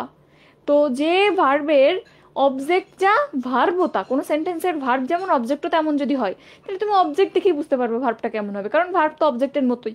আবার ভার্ব দেখে বুঝতে পারবো অবজেক্ট এমন হবে। তাইলে আমরা বলেছি যে সেন্টেন্সে ভার্ব এবং অবজেক্ট একই জিনিস, একটা দেখে আরেকটা কেমন বোঝা যায়, সেটাই কগনেট ভার্ব। যেমন he sleeps a sound sleep, slept sleep, স্লেপটা স্লিপ, তাহলে slept verb and asleep noun. Verb যেমন অবজেক্টও তেমন। ঠিক আছে? আবার he ran a race, he ran, র্যানটা ভার্ব আর রেসটা হচ্ছে অবজেক্ট, তাহলে র্যান অ্যান্ড রেস দুইটাই তো দৌড় রিলেটেড, দৌড়ই বুঝায়। সো যে ভার্ব যেমন অবজেক্টও তেমন, এমন হইলেই সেটা কগনেট ভার্ব। আচ্ছা ঠিক আছে, এখনো বাকি আছে, আমার কথার উত্তর দিতেছে না, দেখ সব কটা বদমাইশ, আমার একটা প্রশ্নের উত্তর দিচ্ছে না। সো কোঅর্ডিনেটিং বা কোঅর্ডিনেট ক্লজ জিনিসটা কি? কোঅর্ডিনেট ক্লজ, কোঅর্ডিনেট ক্লজ মানে দেখবা কম্পাউন্ড সেন্টেন্সে কয়টা ক্লজ থাকে? নর্মালি দুইটা থাকবেই, কমপক্ষে দুইটা। কম্পাউন্ড সেন্টেন্সে যে দুইটা ক্লজ থাকে, একটা প্লাস একটা, এই একটা ক্লজ, এই একটা ক্লজ, কম্পাউন্ড সেন্টেন্সের দুইটা ক্লজকে আমরা কোঅর্ডিনেটিং ক্লজ বলে থাকি।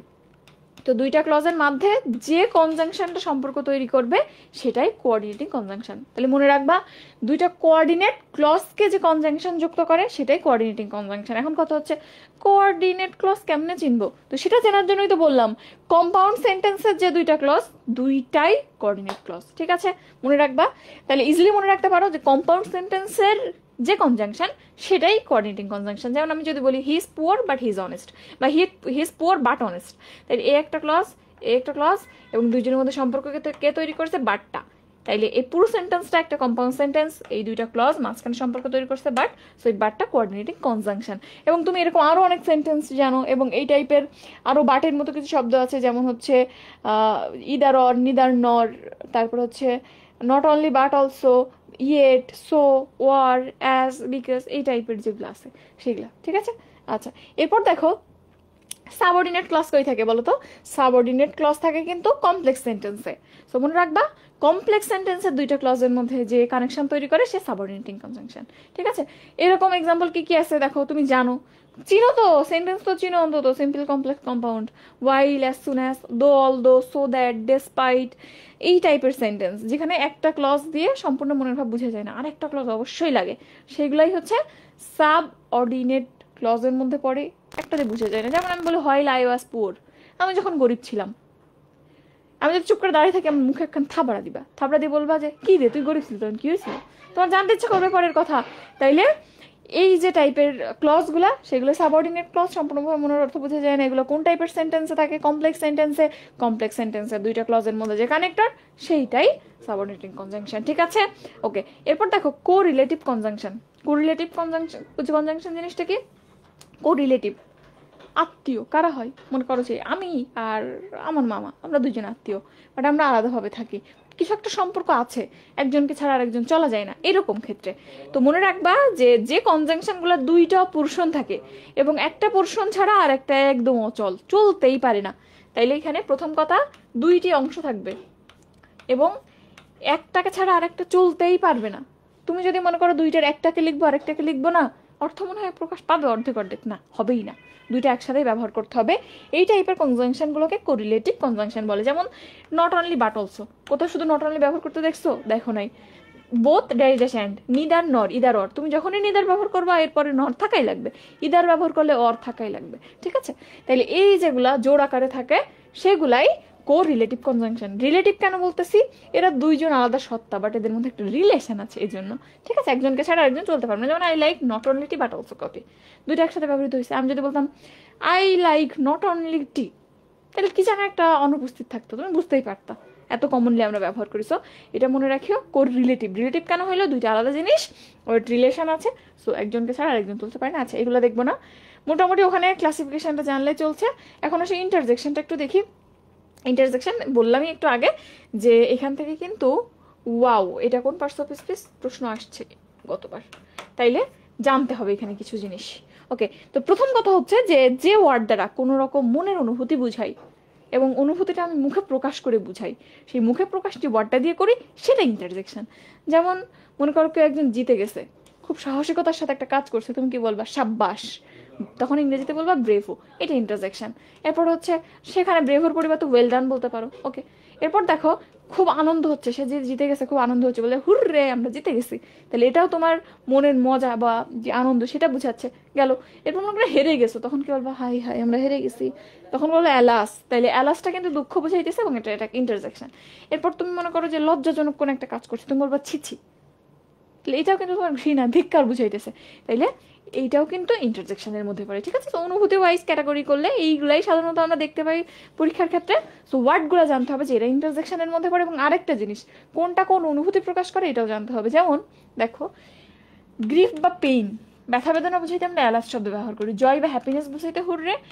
দেখো আরেকটা জিনিস ইম্পর্টেন্ট, সেটা হচ্ছে যে হাই বা হ্যালো, অনেক সময় আমরা বুঝি না যে এটা কোন পার্টস অফ স্পিচ, হাই বা হ্যালো, তো এটাও কিন্তু আমরা ওয়েলকাম করি কাউকে এই শব্দগুলো দিয়ে, এটাও মনের অনুভূতি, ওয়ার্মের সাথে কাউকে ওয়েলকাম করা হয়।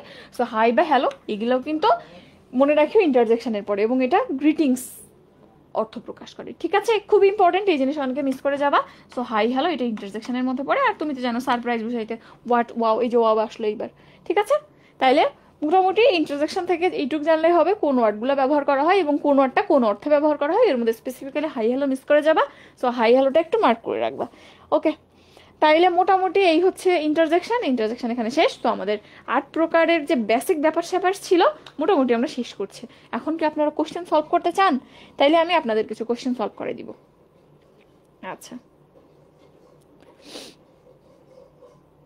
আচ্ছা, শুধু মেডি জয়কলি পড়লে এনাফ হবে কিনা? আসলে বইয়ের ক্ষেত্রে জয়কলির বইটা আমি যখন পড়তাম খুবই ছোট ছিল, বুঝছো? আমার কাছে 1920 এরকম ছিল, 19 বা 20 এডিশন ছিল, বইটা অনেক ছোট ছিল। তো তখন কোশ্চেন কম ছিল না, বাট বেসিকটা একেবারে কম ছিল এবং গুছানো ছিল না। সেক্ষেত্রে এখন যদি আমি যাকে দেখি নাই গত বছর 2-1 বছরের বই, তো যদি গুছানো থাকে, তোমার মনে হয় রুলগুলো ঠিকঠাক আছে, তুমি আমার এই পিডিএফটা খুলবা।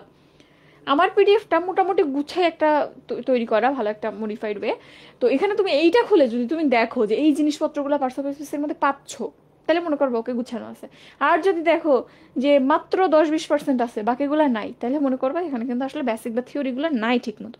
আর যদি 50% পাও, 50% না পাও, তাহলে এটা তোমার ডিসিশন যে অ্যাকচুয়ালি কি হবে। বাট এটাকে আমি তোমার রেফারেন্স হিসেবে দিতে পারি যে এর মধ্যে কি কি জিনিস পাচ্ছ না তার উপর ডিপেন্ড করবে একটা বই কতটুকু ভালো বা ভালো না, মানে ভালো খারাপের কথা বলতেছি না, বাট বেসিক বা থিওরি কতটুকু আছে কি নাই। কারণ অনেকে বলে থাকবে তোমাকে যে ইংলিশ এটা আবার বেসিক কি পড়বি, সারাদিন তো পড়ে আসছিস, কোশ্চেন সলভ কর। বাট তুমি আজকে আমার ক্লাস যদি করো, একটা কোশ্চেন আমি সলভ করাইছি এমসিকিউ ধরে না, তারপরেও তুমি শিখতে পারো না কিছু, বলো বেসিক কি শেখার জায়গা নাই? তুমি বুকে হাত দিয়ে বলো আছে কি নাই। সো যদি থাকে, সো তোমারও উচিত বেসিকটা পড়া কোনো একটা ভালো বই থেকে। তো এটা রেফারেন্স হিসেবে নিতে পারো। এবং এই জিনিসগুলো আমাদের মেডওয়ার্ডসে গুছানো আছে, যদি মেডওয়ার্ডস দেখতে চাও ইউ আর ওয়েলকাম।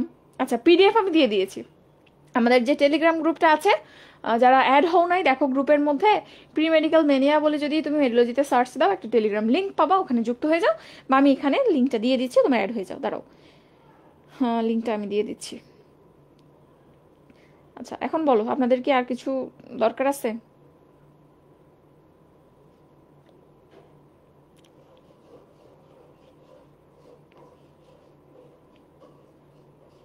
আচ্ছা, আমি তোমাদের এখানে কমেন্টের মধ্যে দিয়ে দিচ্ছি, এখানে আপনারা অ্যাড হয়ে যান। দেখেন এর মধ্যে টেলিগ্রামের পিডিএফটা দেওয়া আছে।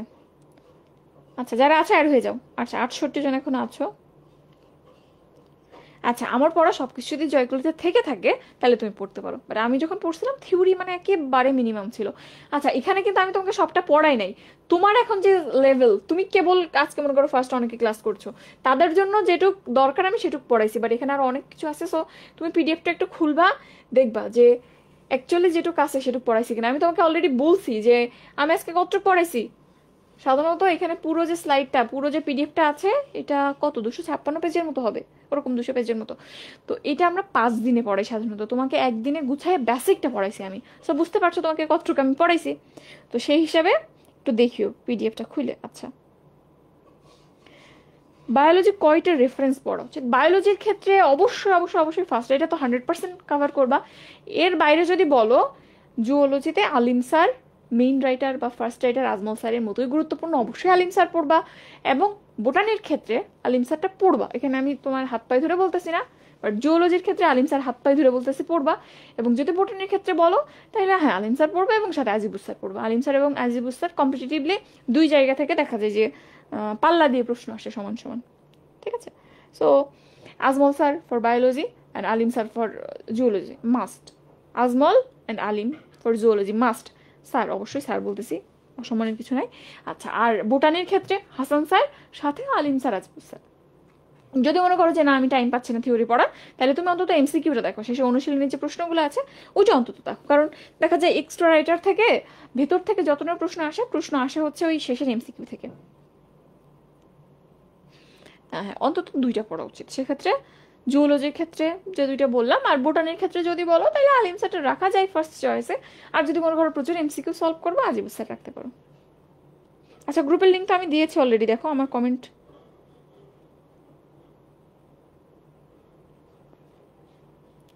এই যে নিশাত তাসনিম, এই যে আইডিটা, এটা আমার তো, দেখো ওখানে আমি দিয়েছি অলরেডি। আচ্ছা, আবারও দিচ্ছি।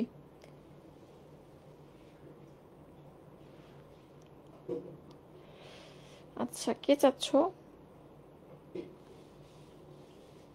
আদর কর চাচ্ছ? আচ্ছা, আমি তো তোমাকে দিলাম। আচ্ছা, ওপেন হয় না। এটা তুমি ওপেন যদি না হয়, এটা কপি করো, কপি করে তোমার ইনবক্সে বা কোথাও একটা পেস্ট করে দাও, তারপর এটা ওপেন হবে। বা আমাদের গ্রুপের মধ্যে তুমি আরো পাবা। আচ্ছা, অনেকে বলতেছো যে প্রশ্ন আগে সলভ করবো নাকি আগে থিওরি পড়বো তারপর সলভ করবো। তো কোশ্চেন আগে সলভ, তুমি যেটা বলছো কোশ্চেন আগে সলভ করা হয় না, কোশ্চেন আগে দেখা হয় যে কোন প্যাটার্নের প্রশ্ন আসছে, তুমি কিছুই জানো না, তাহলে কোশ্চেন কিভাবে সলভ করবা? যদি এমন হয় না আমি বেসিক আগে পড়ছি, মোটামুটি ধারণা আছে, তাহলে তুমি একেবারে কোশ্চেনে জাম্প করতে পারো। এবং যেটা করতে পারো, একসাথে সব থিওরি না, একটা প্রশ্ন পড়ছো প্রশ্নটা কোন টপিক থেকে আসছে সেই বেসিকটা জেনে নিলা, বাট সেখানে একটা ল্যাকিং থাকবে। কোন ল্যাকিংস বলো তো? তুমি যে প্রশ্নটা পড়ছো ওই রিলেটেড বেসিকই জানলা, এর বাইরে যদি কোনো বেসিক থেকে থাকে সেটা তো স্কিপ হয়ে যাচ্ছে। সো আসল নিয়মটা হচ্ছে, আমি তোমাকে প্রথমে যে রোড ম্যাপটা দেখাইলাম যে এই টপিক থেকে এতটা প্রশ্ন আসছে, ওটাই কিন্তু অ্যাকচুয়ালি তোমাকে প্রশ্নের ওভারভিউটা ছিল, এবং তোমাকে আমি বললাম কি কি টাইপের প্রশ্ন আসতে পারে, তারপর পড়ানো শুরু করলাম।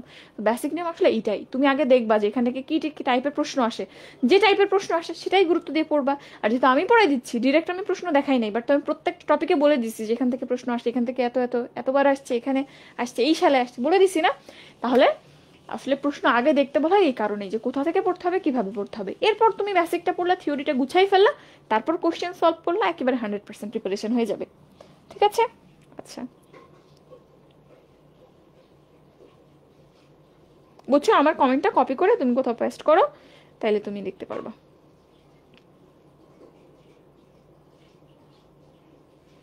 আচ্ছা, এইচএসসি জিপিএ 5 আনবো। আচ্ছা, জিপিএ 5 আনবো বলতে কি, আপাতত আমরা একাডেমিক পেইড কোনো কিছু শুরু করছি না, তবে যারা আমাদের প্রি মেডিকেল কোর্সে থাকবে, এইচএসসি 26-এর প্রি মেডিকেল কোর্সে থাকবে, তাদেরকে আমরা একাডেমিক ফিজিক্স, কেমিস্ট্রি, বায়োলজি, ইংলিশটা গুছাই দিব ইনশাল্লাহ।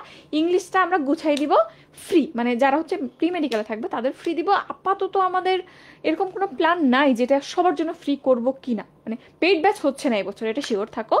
তো এর বাইরে আমরা যারা প্রি মেডিকেল থাকবে তাদের জন্য এটা ফ্রি করে দিব, আর যদি সম্ভব হয় তোমাদের যদি ভালো রেসপন্স পাই তাহলে এটা সবার জন্য ফ্রি করে দিব। ঠিক আছে? মানে ফ্রি ক্লাসগুলো কিরকম হয়, আমি যদি দেখি আমার গ্রুপে এত মেম্বার, তারপরে মাত্র 10 জন ক্লাস করছে, এটা খুবই খুবই পেইনফুল হয়। তো সেই ক্ষেত্রে আমরা যদি রেসপন্স ভালো পাই তাহলেই ফ্রি করব। ঠিক আছে?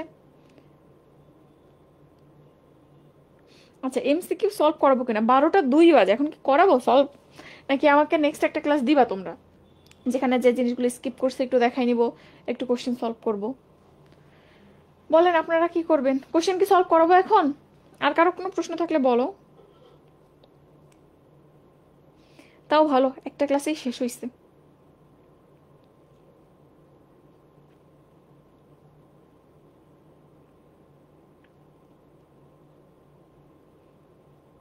ওকে, এখনো 65 জন আছেন। আচ্ছা, কিছু প্র্যাকটিস নেক্সট ক্লাসে করেন। আমি প্রাইভেট পড়াবো কেন? আমি আলাদা করে পড়াই না। মজা করে বলতেছো নাকি রে? যাই হোক, এমসিকিউ চলো আমরা 2-একটা দেখি, সমস্যা নেই দেখতে, কিন্তু সব থেকে ভালো হইতো, দাঁড়াও একটু আমি একটা ফাইল ওপেন করি। এইবারের ম্যাটের কিছু কোশ্চেন, আমরা এইবারের ম্যাটের কোশ্চেনগুলো চলো তো দেখি। যদিও এবার আসলে প্রচুর গ্রামার ছিল, এটা হচ্ছে প্রবলেম।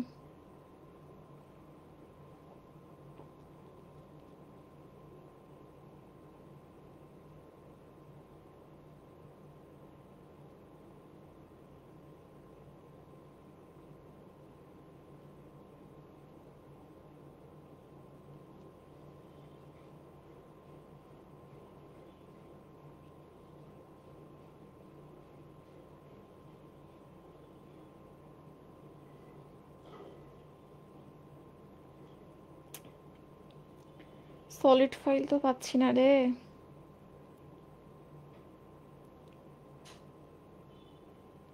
আচ্ছা, একটা বই খোলা যায় তো। আচ্ছা, আজকে কি করাবো? আসলে বেশি লেট হয়ে গেছে, এবং সলিড ফাইল তো আমি দেখতেছি না।